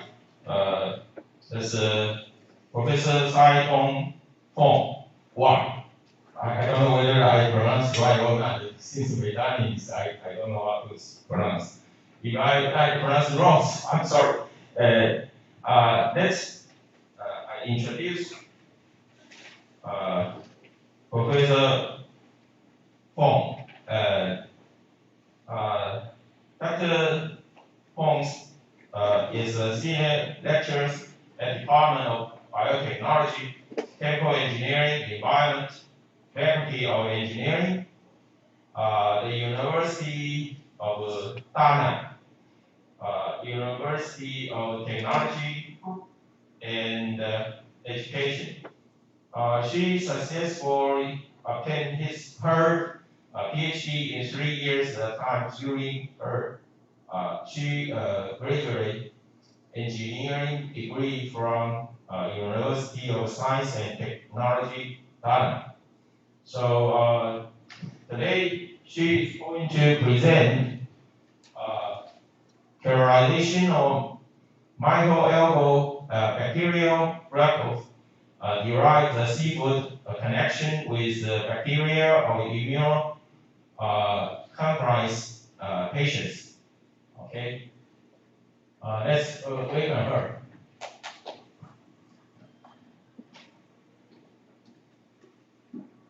Good morning, all.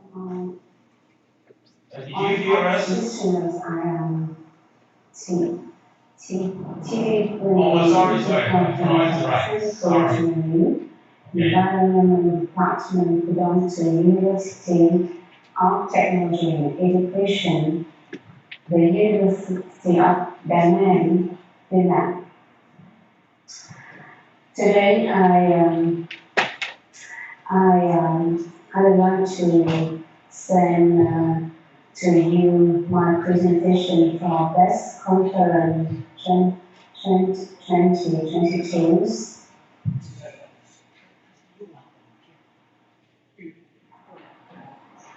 With title of Characterization of Microbiology of the flux divided seafood. A connection with a bacteria of immunocompromised patients.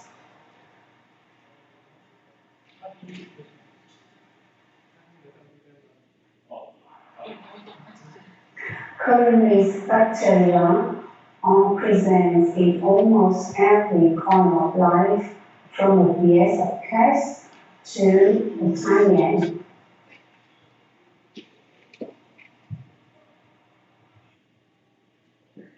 It seems clear that bacteria, which have been studied since the first last bacteria in human history, have been applied to the benefit of many people, animals, and plants. We can see the boxes illustrated on this slide. The microbiomes, species influence on fish farming on aquacultures and play important role in the site the carbon dioxidization and evolution control and pharmaceutical also as well as fertilizer.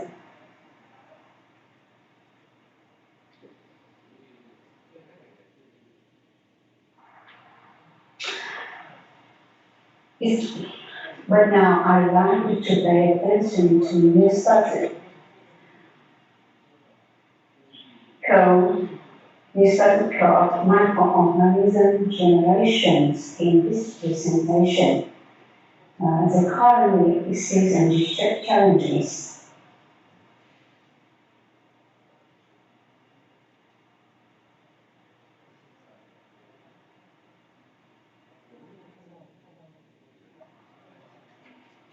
In the figure 1, it illustrated for us, we can see the influenza pandemic in 1920 that would thought to have been eradicated by vaccines, but no, it returned in 2019 with a hidden pest on the world, unprecedented human.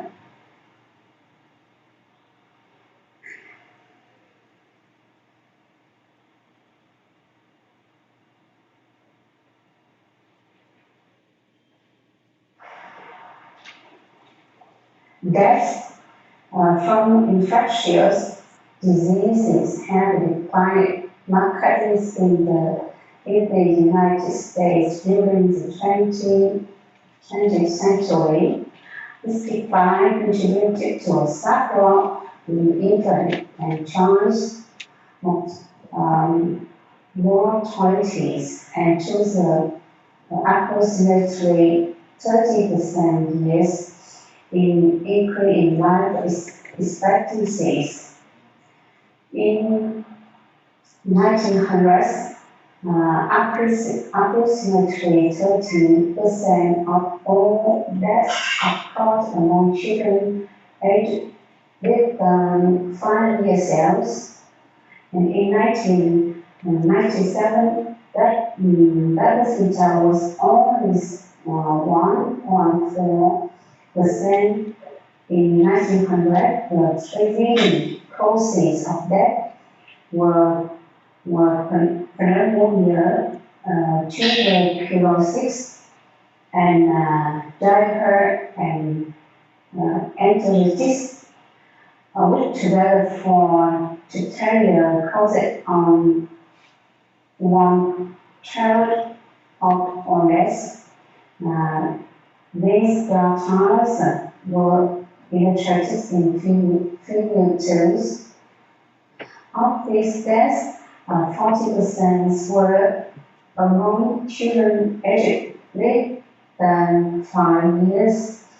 In 1900, the treated cause of death were normal, but in 1997, heart disease and cancers accounted for approximately 55% of all deaths, which 4.5% attributable to pneumonia and influenza and human immunodeficiency virus, HIV infection.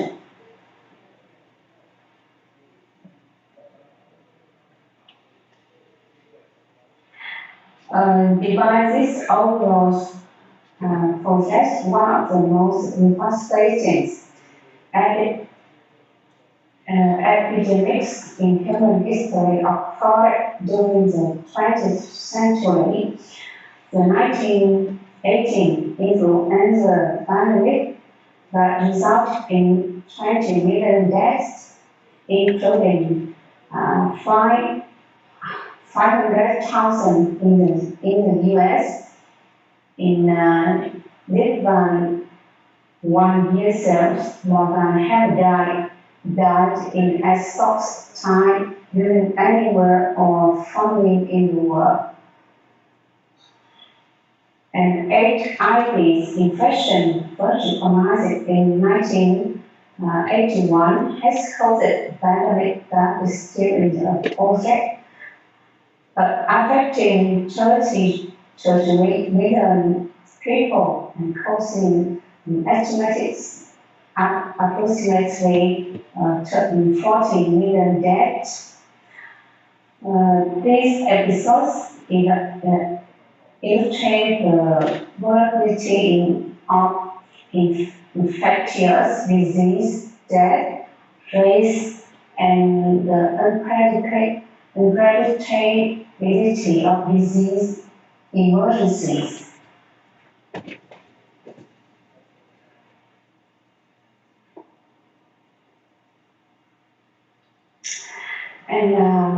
But how action to control infection disease in the 20th century is based on the 19th century discovery of microorganisms as the cause of many cellular disease. We can see many bacteria species infection to COPD. For instance, the Pseudomonas species or Anopheles influenza species.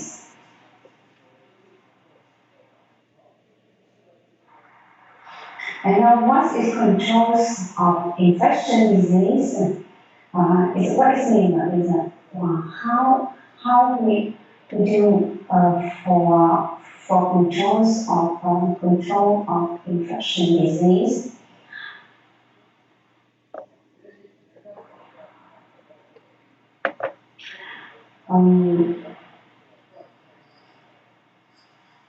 Before I comment to this presentation, many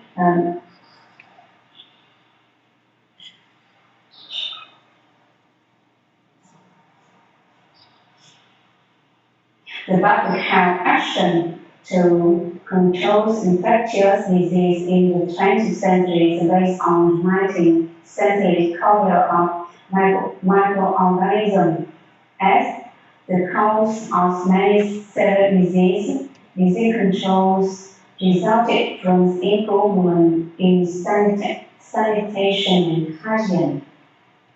The recovery of the antibiotics and the implementation of universal child vaccinations programs, scientific and technology advances plays a major role in each of these areas, and all the foundation for today's disease surveillance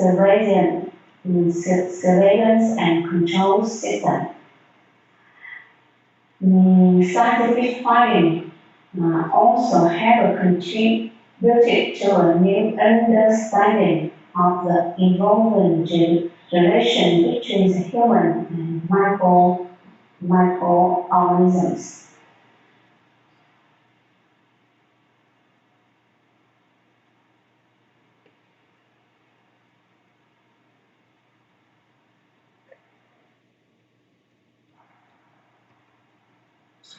And how challenging for the 21st centuries.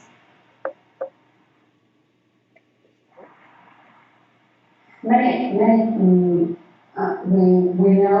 know that basic science contributions from the world of the parasitology, including the microbiology, cell biology, immunology, especially anti-parasitic drug development. And nowadays, we focus with what's the basic science based in parasitology.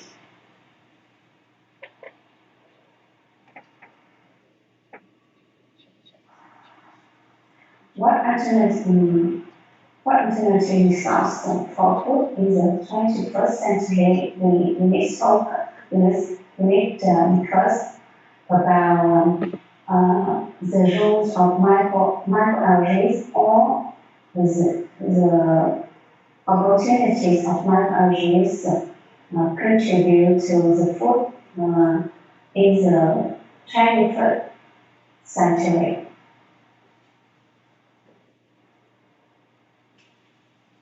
Large schemas of microorganism applications.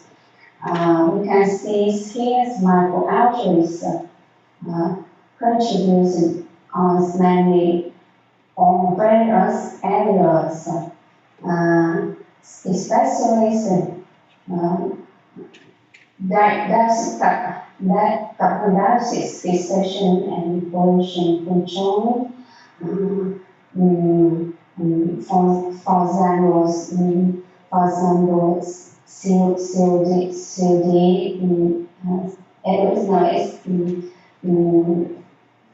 nitrogen phosphate removal or chemical removal in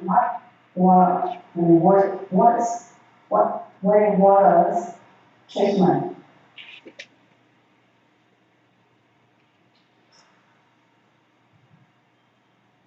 The cycles traces microalgae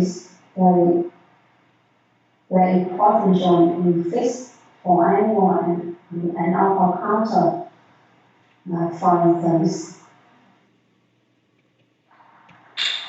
We can see many applications for stream cultivation using microalgae as fish supplement. Were implemented by researchers, Taiwanese researchers, especially under the contribution of Professor Yosu Jiang from CCU University, Taiwan. Housing of study on countering microalgae was to provide many purposes for life. However, there are only two potential targets for which the researchers series as follows. One, microalgae for water treatment. And the second is microalgae play role for food, aquatic food.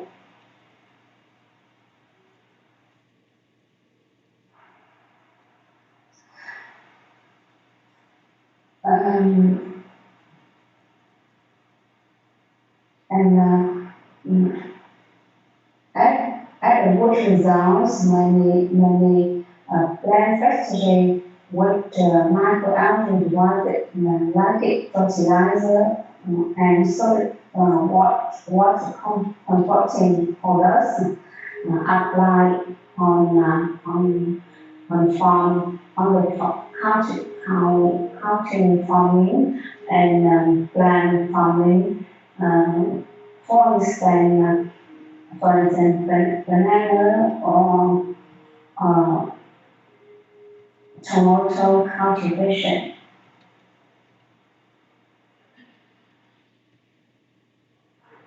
These photos illustrate this for us.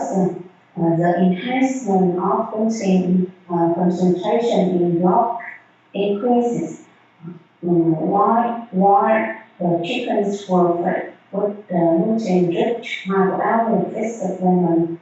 You can see the day one and change rapidly in the day seven. The nutrient contains increasing and change color in red color.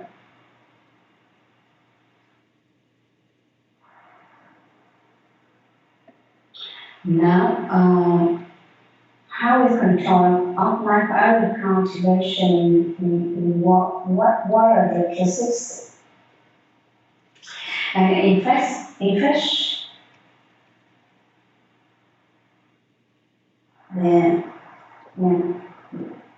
they are classified into two main classes, which are the loose lines, wells, EPS, called as LP EPS, entirely wells EPS, called as TV EPS. Through the attractions of the LP EPS, with one part, most almost pathogens bacteria present in aquatics water were found in this which is identified as Bacillus sp, Staphylococcus sp, Enterobacter sp, Bacillus sp, Proteus sp, Escherichia sp, etc. The second attraction of biofloc will continue to implement to determine the bacterial community in TB ABS, which were attracted by Escherichia after being corrected. This ABS bacteria were identified to have only Bacillus sp.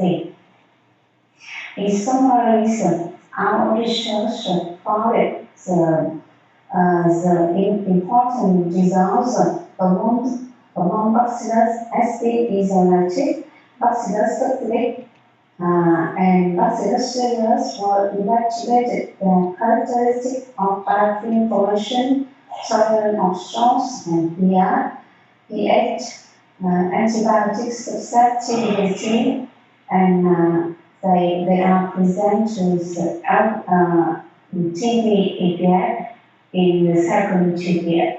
Is the second API after attraction, the first API.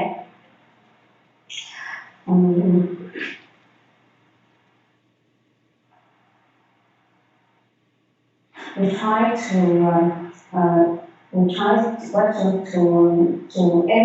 elucidate the bacteria or sepsis from the food derived from frogs, mud and bacterial frogs influence to these patents.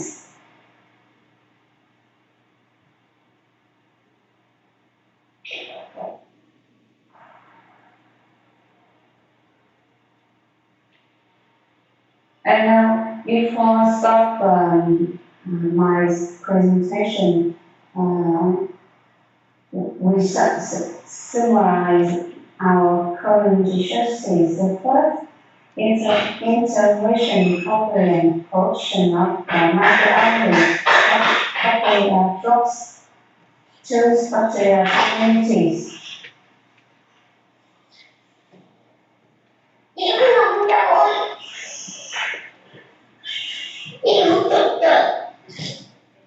And the second is extraction.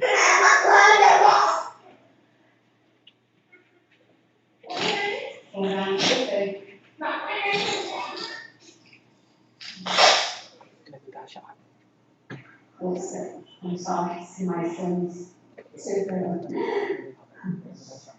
The new extraction method as anything from crucibles, incorporate a pipe that convert from microalgae, pathogenic bacteria in EPS, fertilization of seafood was composed for fertilization and plant growth, algae culture, production of animal feed and supplement from mud block, biogas from mud block, microalgae culture in wastewater farm production, like from biofuel. And more important is bacillus isolation for plants application. It means we focus on this spicy cause many valid potential of this spices coming to carry out to the impact to the plant's growth and antibiotic for human life and for anti-pathogenic bacteria. This species is famous and but developed in the waters haven't never investigation yet before.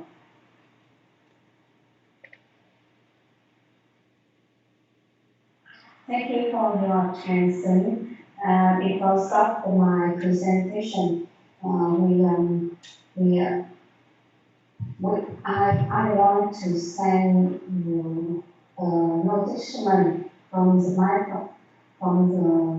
the research that microalgae play important role in the human life, but we need because about the impact of microalgae shows the highlights actually.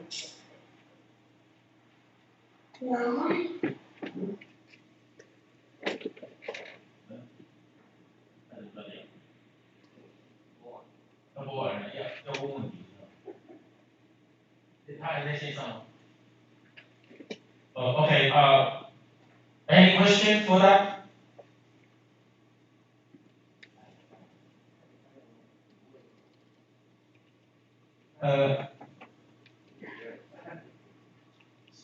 So we switch to the next speaker or what?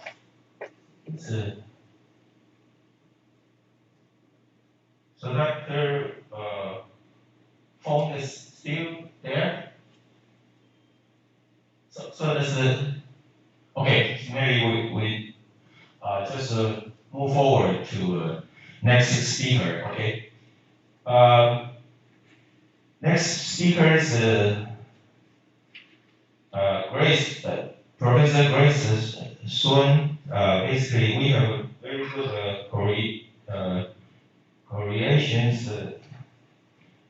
cooperation with her.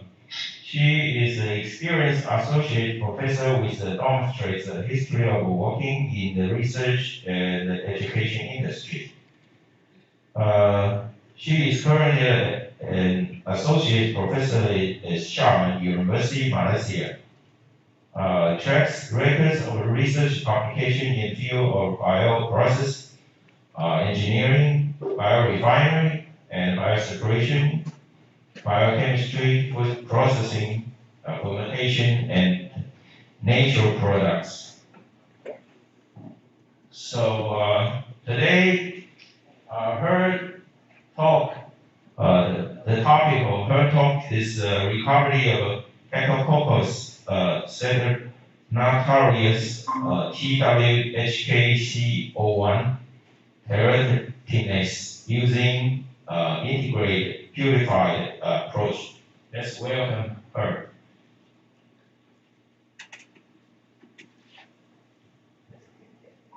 Hello everyone, I'm Grace, all the way from Malaysia. Thank you for the invitations to give a speech today on the topics carried of keratinase using the integrated purification approach. Before I start my speech today, please allow me to take a few seconds to give a brief introduction of myself. I'm Grace Ng currently a associate professor in Xiamen University, Malaysia, in the China Asian College of Marine Sciences. My expertise is in bioprocess engineering, which specifically in bioprocess and biorefinement engineering, fermentation technology, food and natural products processing, enzyme technology, marine biotechnology. Here are my research profile, and you would like to have a further collaboration with me, please feel free to reach me at these two emails. Well, before I start my talk today about how we apply our technologies or approach in recovery of the keratinase, please allow me to share with you a little background of current concern on the keratinase waste. As you all know, due to the developments of agriculture and as well as the accumulations of the food waste due to the human population goals, feathers, horns, claws, hairs, wounds, and roots all are actually rich in one of the protein which is resistance to degradation, which terms as keratin. So over time, all these resistance protein may result in the landfill if left untreated. So as a result, this becomes our concerns today for the environment, how to reduce the food, the waste that originated from the keratinase source, and how we could utilize these keratinase waste for a better purpose as well as to look after our Mother Earth. So what's actually keratinase enzymes? So one of the solutions as in how we could degrade and reutilize the keratinase waste is to use it as a substrate to produce the keratinase enzymes. Keratinase enzymes is produced whenever there is a keratin presence, and the keratinase would also assist in degrading the keratin into the keratin hydroxide as shown here. So these keratinase basically they are widely applied in agriculture, textile, detergent, pharmaceutical, and also cosmeceutical industries. Now, the question arises how we could produce this enzyme keratinase in a simple, low cost, and as well as eco-friendly way. Because as we know, in large-scale productions, the most important concerns that we always look into is in search for a sustainable and as well as a cost-efficient approach to produce the bioproducts. So now let us take a look on what are the sources available for keratinase. Generally, keratinase can be sourced from fungi, actinomyces, as well as the bacteria. Bacteria is the more simple and easier to handle in terms of the cultivation methods when compared to the fungi and actinomyces. It always be the first microbial strains that are used to cultivate several of the bioproducts. In our studies, we have isolated one of the marine bacteria strains, which is Hypococcus sedentarius. It's a gram-positive bacteria, and it is a potential gelatinase producer because it shows that it's able to degrade the phenolates. So now, question arises: how are we going to produce the keratinase a more cost-efficient method?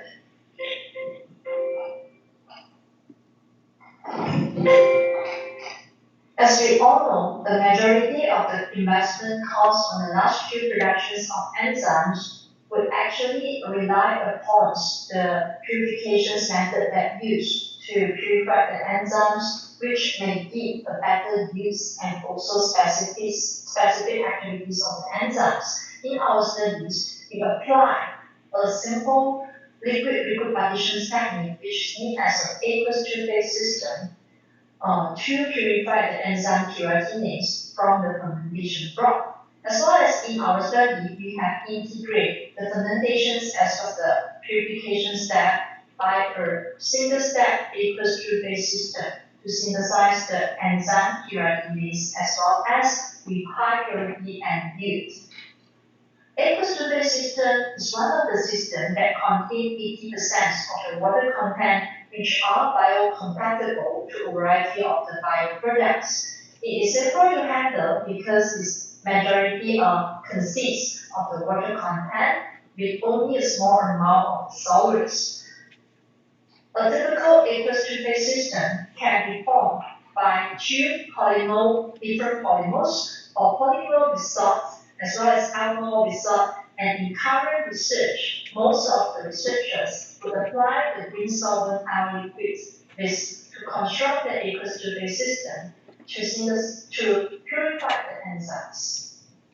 In pure slides, we are talking about conventional aqueous two-phase, which consist of two layers of the immiscible solvents. In these slides, I would like to show you the current advances in the unconventional aqueous two-phase system by incorporating the electric field, the air bubble, as well as using the aqueous two-phase system to integrate the fermentations as well as the purification step in one single operation.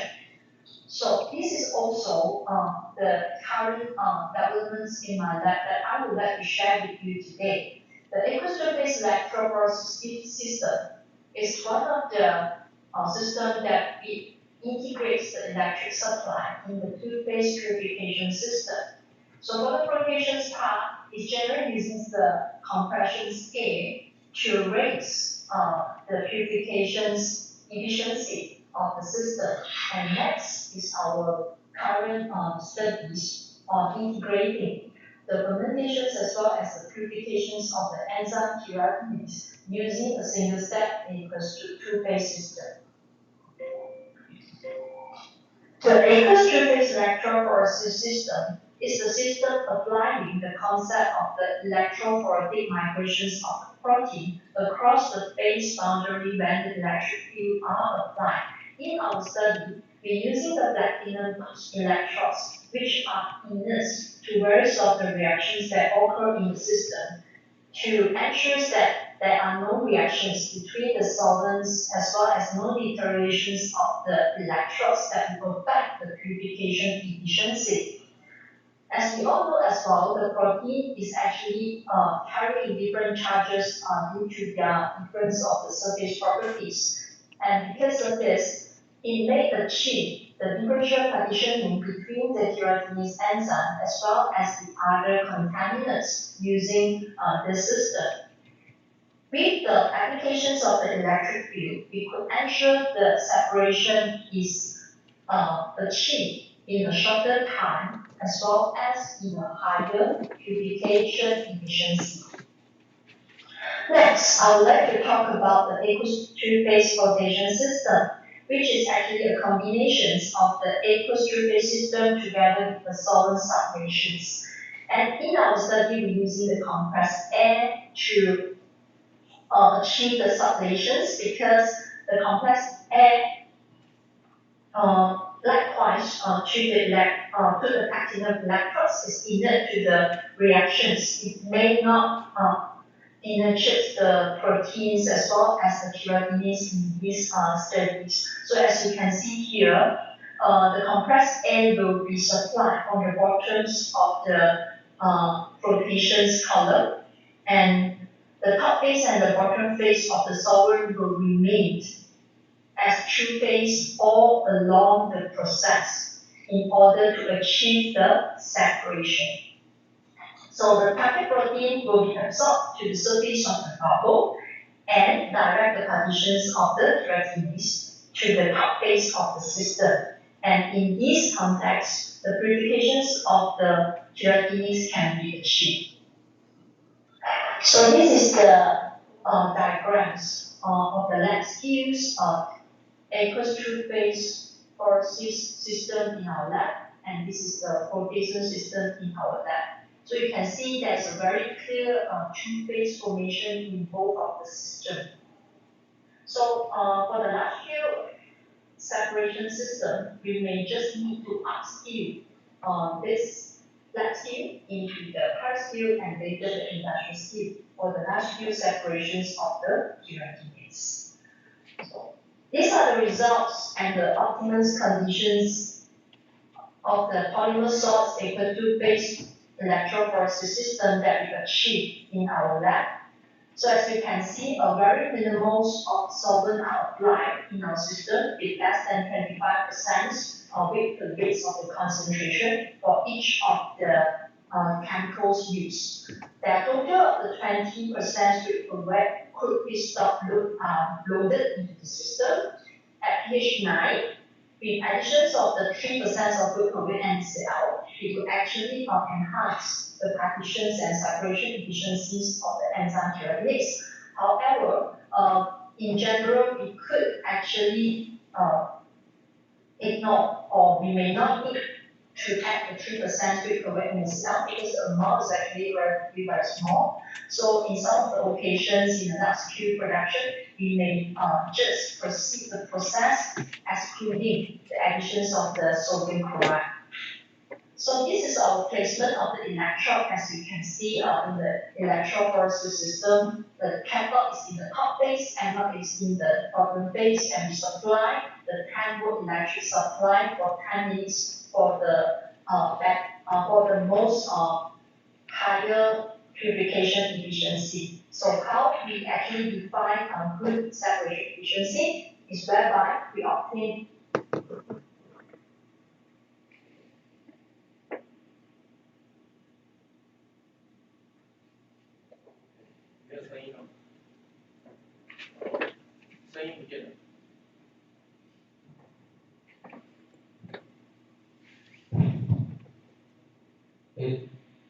No sound, no voice. 是他可能语录的问题。抱歉，是。Grace, is there any problem? We cannot hear you. 抱歉，是他原本语录的问题。哦，他语录的。他影片他自己可能无意间关到麦克风。对，所以对。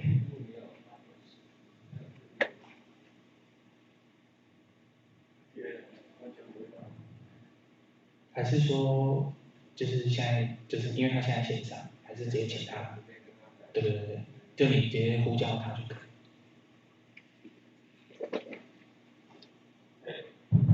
Grace, so here we cannot hear you. That's something very strange. So it's almost to the end or what? 现在剩下7分钟。Google Meet 有在。Miss Grace, can you hear me? Can you open the mic in the Google Meet?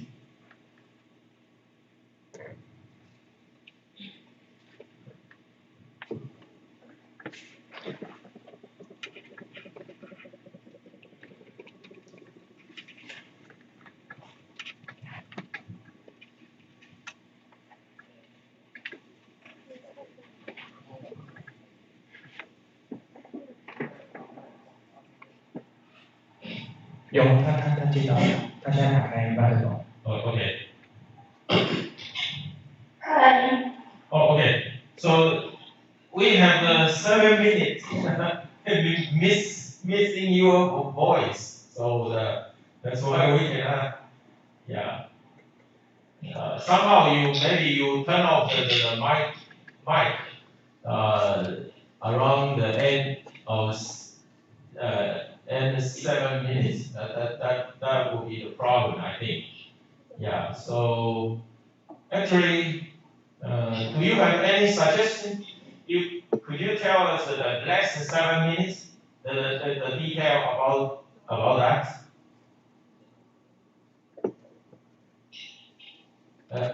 Can you hear? Yeah, I can hear now. Yes. Okay. The problem is we miss your 7 minutes. We cannot hear anything, so that's the problem. Okay.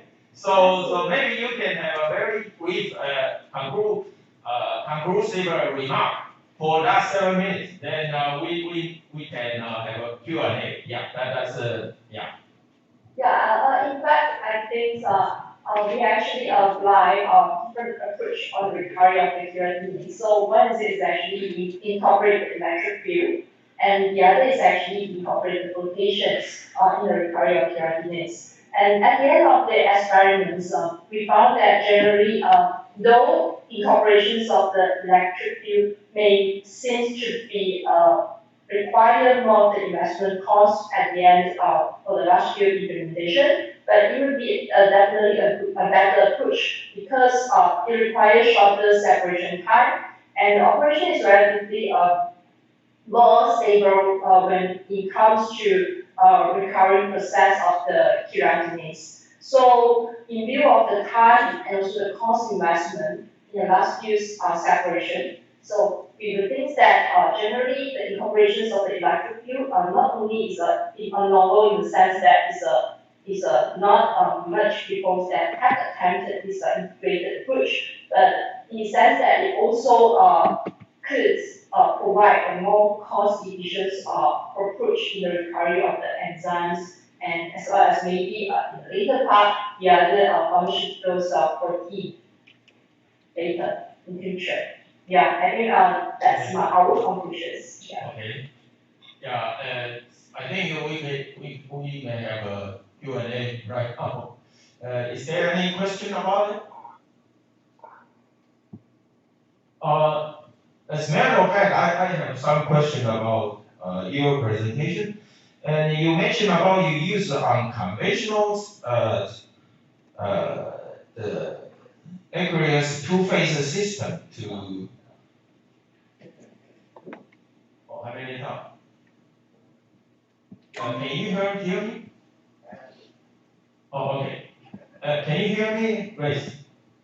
Okay. Yeah, I can hear you. Okay, my question is, you use a unconventional aqueous two-phase system for this study, but did you conduct some comparison about conventional and your unconventional methods for recovery, efficiency, whatever, something like that? Yeah. Yeah, okay, we did.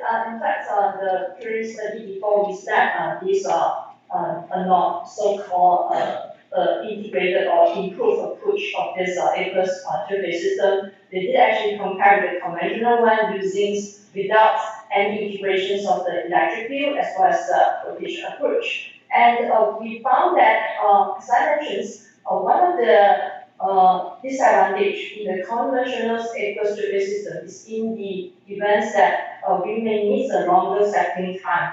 So that may actually cause complications when we like to implement in the last scale implementation because we may need to incorporate some centrifugations or other settling approach, or maybe you actually require a longer time for the settling in that sense to apply the conventional aqueous two-phase system in the large scale productions.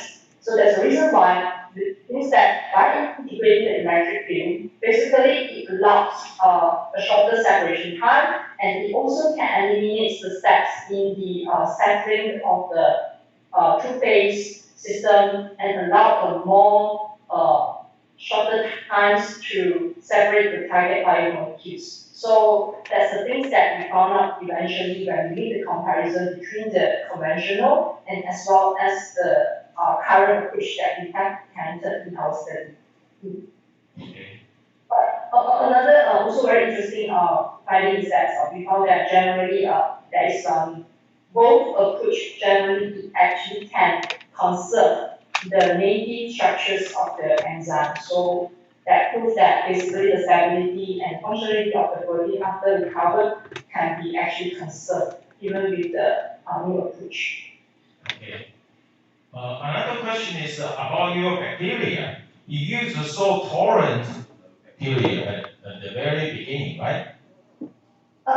Yeah, basically the bacteria is actually isolated from the marine environment as a halophilus bacteria. So because it's very difficult for us to isolate the bacteria from that may have the keratinolytic activity. So the times when I isolate the bacteria, we found that it's very interesting that it is able to degrade the fat dose. And the fat waste is actually becoming a concern, I think, not only in Malaysia or maybe in the world due to the growing in the human populations as well as the advances in all the agricultural industry. So we think that generally it would be very fascinating if, let's say, we're only using this one small microorganism, the bacteria, be able to find a approach to treat the current environmental concern.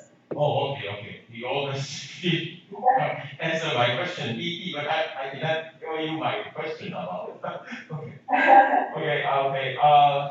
Is there any question? If no, then we move forward to okay. Move forward next one. Yeah. Thank you. Thank you. Bye bye. And sorry, Dr. Chi, can you hear me right now? So right now is the Q&A for previous speaker. Okay. Dr. Chi, can you hear me right now?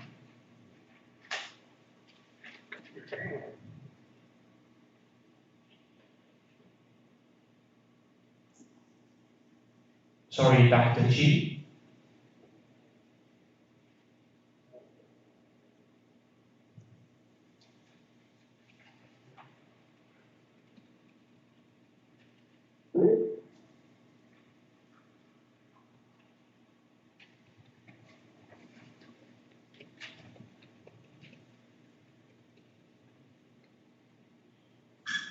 Hello, hi, organizing committee. I think she has left this session. Okay, so maybe we just switch the next speaker. Dr. Mohemi bin Sani. He got a PhD from Biochemical Engineering, University of College London, UK. Today his talk is extension of three-dimensional cell culture of Chinese upstream ovary cells on microcarriers. Let's welcome him. Hi, all. Good morning. I am Dr. Mohemi Sani from the Department of Biosciences, Faculty of Science, University Technology Malaysia, UTM. Today I will be sharing with you a topic on 3D cell culture, which is expansion of three-dimensional 3D cell culture on CHO cell on microcarrier. Before we move into the topic, I would like to say thanks to the organizing committee for inviting me to the 27th Taiwan International Symposium on Biotechnology and Biochemical Engineering, or known as BEST2022. I also would like to say my thanks to Professor Dr. Zhou Su Chang, the President of BEST, for this great opportunity in order for me to present my research work at these prestigious international symposiums. So as you all know, cell culture is widely used in vitro tool for improving our understanding about cell biology, tissue morphology, and mechanism of diseases, drug actions, as well as the development of tissue engineering. Most research currently focusing on using two-dimensional cell culture in vitro. However, this two-dimensional culture have many limitations, such as disturbance of interaction between the cellular and extracellular environment, changes in the cell morphology and polarity and method of divisions. And this disadvantage has led to the creation of models which are more closely able to mimic conditions in vivo. And one of the methods that we'll be discussing today is about the three-dimensional culture or 3D.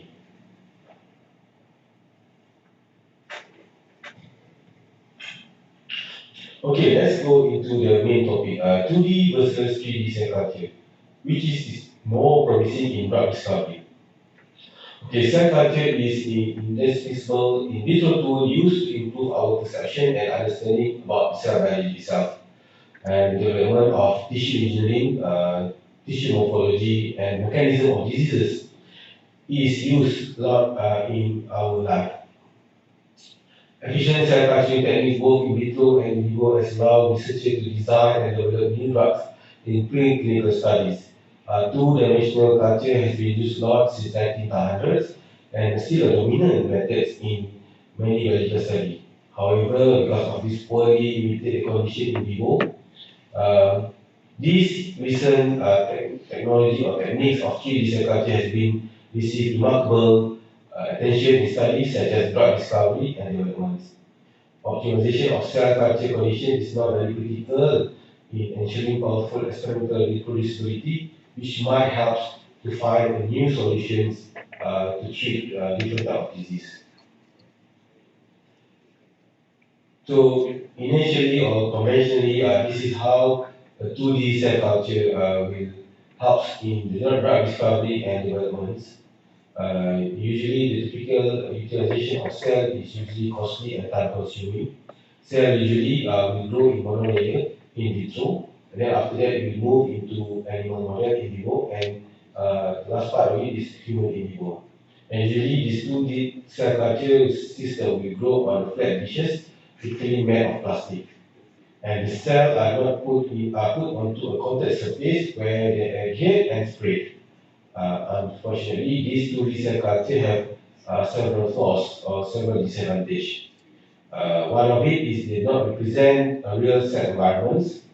Also lack of predictability. You also cannot predict on the cell failure rates in drug discovery, and also issues in growth, media, and expansion of the cells. And that's why now people are looking into this 2D cell, 3D cell culture in improving the 2D cell culture. So 3D cell culture is the missing link in the drug discovery study. So cells that are routinely grown on 2D model or monolayer are routinely changed into this 3D cell culture. So growing cell as 3D cell models or 3D cell culture is more analogous to their existence in vivo. For example, tumor cells. And this is more relevant as it can mimic the microenvironments and clinically relevance towards the drug developments. And it also, with this 3D cell culture, it also can shorten the development time and get more reliable results in future. So this is some of the example of 3D cell culture system that has been used. You can see that there's a lot of 3D cell culture system application like anti-cancer drug screening, transplantations, neurodegenerative disease, tissue engineering, metastasis study, radiosensitivity of cells, and cancer and chemotherapy. And all this application of 3D cell culture system has now been improved a lot in the recent year. Okay, what is the most important advantage of 3D cell culture? It's better mirror the environment experienced by normal cell in the body, can mimic the typical organs, it's more predictive of disease state and drug responses, more relevant phenotypic response, more mechanically accurate modeling of the target tissue. And it also has shown that shorter production time compared to the current 2D monolayer culture. Some of the approaches that has demonstrated most promise to date in facilitating 3D cell culture is hydrogel scaffold, biometric tissue, scaffold-free, low attachment coatings, structural scaffold, microfluidics, and microcarrier. And this 3D cell culture also does induce a lot of in cell differentiation, in cell metabolism, in cell viability, cell proliferation, cell morphology, and in expression profile gene and proteins, and also in drug metabolism. And now experts and researchers now rely more on 3D cell culture because the result from 3D cell culture is more relevant.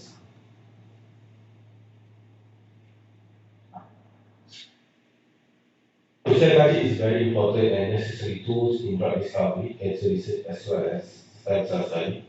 As I mentioned earlier, most of us using these 2D methods, and the new improved 3D cell culture can provide the missing link, as I mentioned earlier. So the demand of monoclonal antibodies and recombinant protein in biopharmaceutical industry are increasing. So we need lots of these cells in order to produce a lot of monoclonal antibodies and recombinant proteins in order to treat different types of diseases like cancer, rheumatoid arthritis, non-Hodgkin lymphoma, and diabetes. So the record of projects, so despite the use, while it being used, it has been challenging for researchers to optimize the production of biologics from Chinese body cells. For example, low yield of this protein tumor cells are very common, and we need to upscale the production of these tumor cells for the therapeutic use. And the reason for this project is to look into the 3D, one of the 3D cell culture method, which is in the cell seeding parts, where we will be using microcarriers in order to increase the cell productions. So microcarrier is introduced by this Van Bezel in 1967 in order to solve the problem with this 2D cell culture system. So it has been used a lot previously, and it acts as a surface for anchorage-dependent cell attachment, and it allows the growth of cell in a substantial manner. There are different types of microcarrier available now, material, size, surface coating functions, and different types like from glass, polystyrene, polyacrylamide, collagen, and engineers. And all these will also influence the cellular behavior, morphology, and proliferations. So the table show available microcarrier. This is now available microcarrier in market from different manufacturers. It can be from collagens, polystyrene, dextran, and gelatin. And the carrier also can be porous or non-porous or macroporous. And each of these microcarrier can be made either from dextran, glass, collagen, and alginates. And each of these microcarrier material also we have different surface chemistry and can influence the cellular behavior and morphology and proliferation. So in our project we use this microcarrier cellosphere 3. So this cellosphere is a bit made up from polystyrene matrix coated with we call as halan-based gelatin, which is from bovine. And then we also have the commercial microcarrier satellite 3 and Curtisphere G. And we compare this microcarrier because this microcarrier is a hard microcarrier. And from the result of the cell density and viability, we found out that this microcarrier actually has the cell density was higher for the cells seeded in cellosphere as more microcarrier are available for cell attachment compared to the low percentage. However, in terms of comparison with the satellite bits, cellosphere has higher cell density and It also acts similar with the cell fiber in terms of the viability of the microcarrier. Then in terms of specific growth and doubling time, the cell also shown more or less similar concept with the cytodex. And this also the cell morphology of the cell sphere. So you can see that in this cell sphere it has non-porous, so it's very hard structure. And you can see that the cell attached on the plate and some of the cell attached on the beads.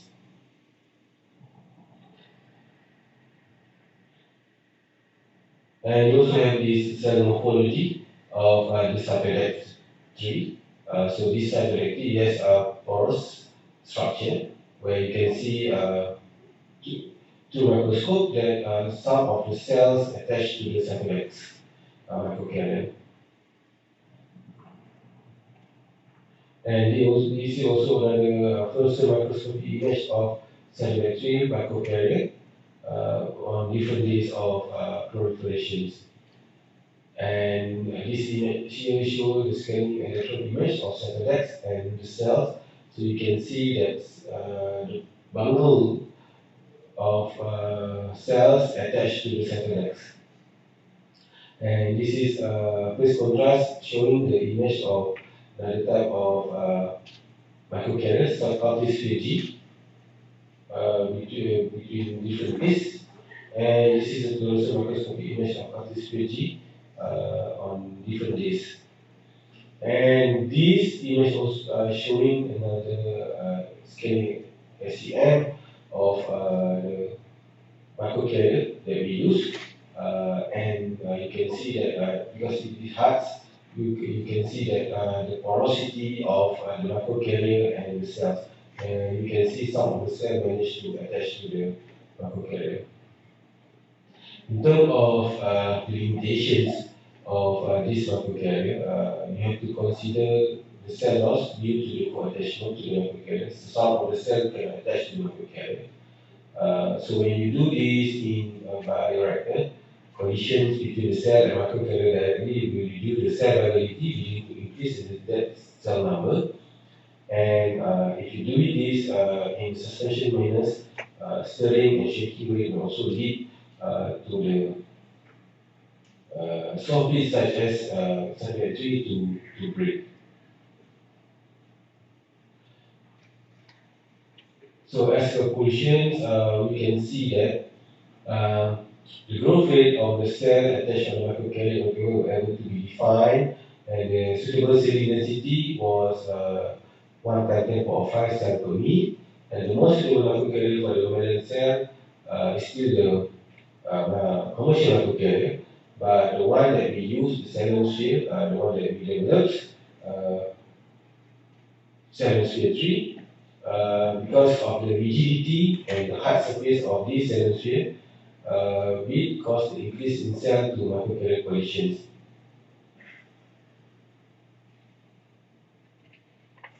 Alright, before I end, I would like to say thanks to the team, to GM team, and to the company that developed together the microcarrier, the silver line biologics, and to my assistant research officer, Ms. Dasini Mundia. Alright, thank you very much for your kind attentions. I hope I have give you a little brief about 3D cell culture, and so this is my contact. Thank you very much again. Take care. Is there any questions? I have one question about your experimental design. You use 3D cell culture. So basically, basically you want to improve the disadvantage of 2D cell culture, right? Yeah, that's right. So my question is, how much improvement of your 3D culture compared to the 2D cell culture? So for example, you use 3 microcarrier, did you also check 2D cell culture by using these 3 microcarrier? Then you will see how much improvement did you get? That's my question about. Yeah. Thank you very much for the questions. Very interesting questions about the difference between 2D and 3D cell culture using this microcarrier. Okay, as the question asks, how much improvement? As I can say that this 3D cell culture system is still quite new in this industry, and there are still hurdles that we need to overcome in order to improve this method. In terms of improvement, I can say that in our experiment we have around 20% improvement of the cell concentration compared to the 2D cell culture. And then in our side also we found out that this 3D cell culture can have the potential to reproduce in terms of the high throughput capability, in order to demonstrate this in actually in a bioreactor for future works. Okay. And another thing is, you mentioned about your limitation, that's the cellulose corrosion and stirring, shaking, so forth. And how about 2D cell culture? The 2D cell culture doesn't have this limitation, or what? Or also has same limitation? That's my question. 2D, 3D also have this limitation? Yeah. Okay, as I mentioned that 2D cell culture also have this kind of limitations, but then in 3D cell culture, this limitation has been improved by the attachment of the cell into the microcarrier. So when the cell attached to the microcarrier, it gives like some like protections towards the cell. So this limitation can be reduced if you compare with 2D cell culture. This impact on the collision is much higher, and when it comes into bioreactor, the shaking or the stirring will also lead to the cell ruptures. So in 3D cell culture, the collision between these cells and my microcarrier, even though it's decreased a little bit, it does not give a very harsh impact when you compare with 2D cell culture techniques. Okay, thanks. So is there any questions? If not, maybe we thank you. We need to close this session. Thank you very much. Thank you.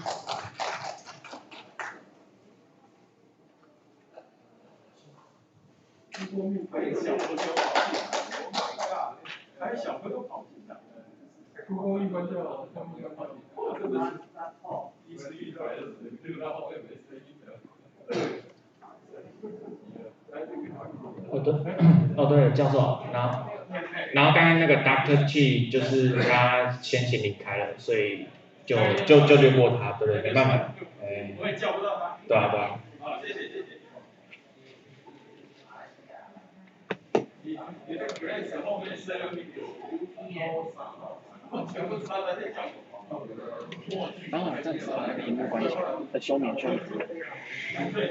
下午是不是还是中午就关掉？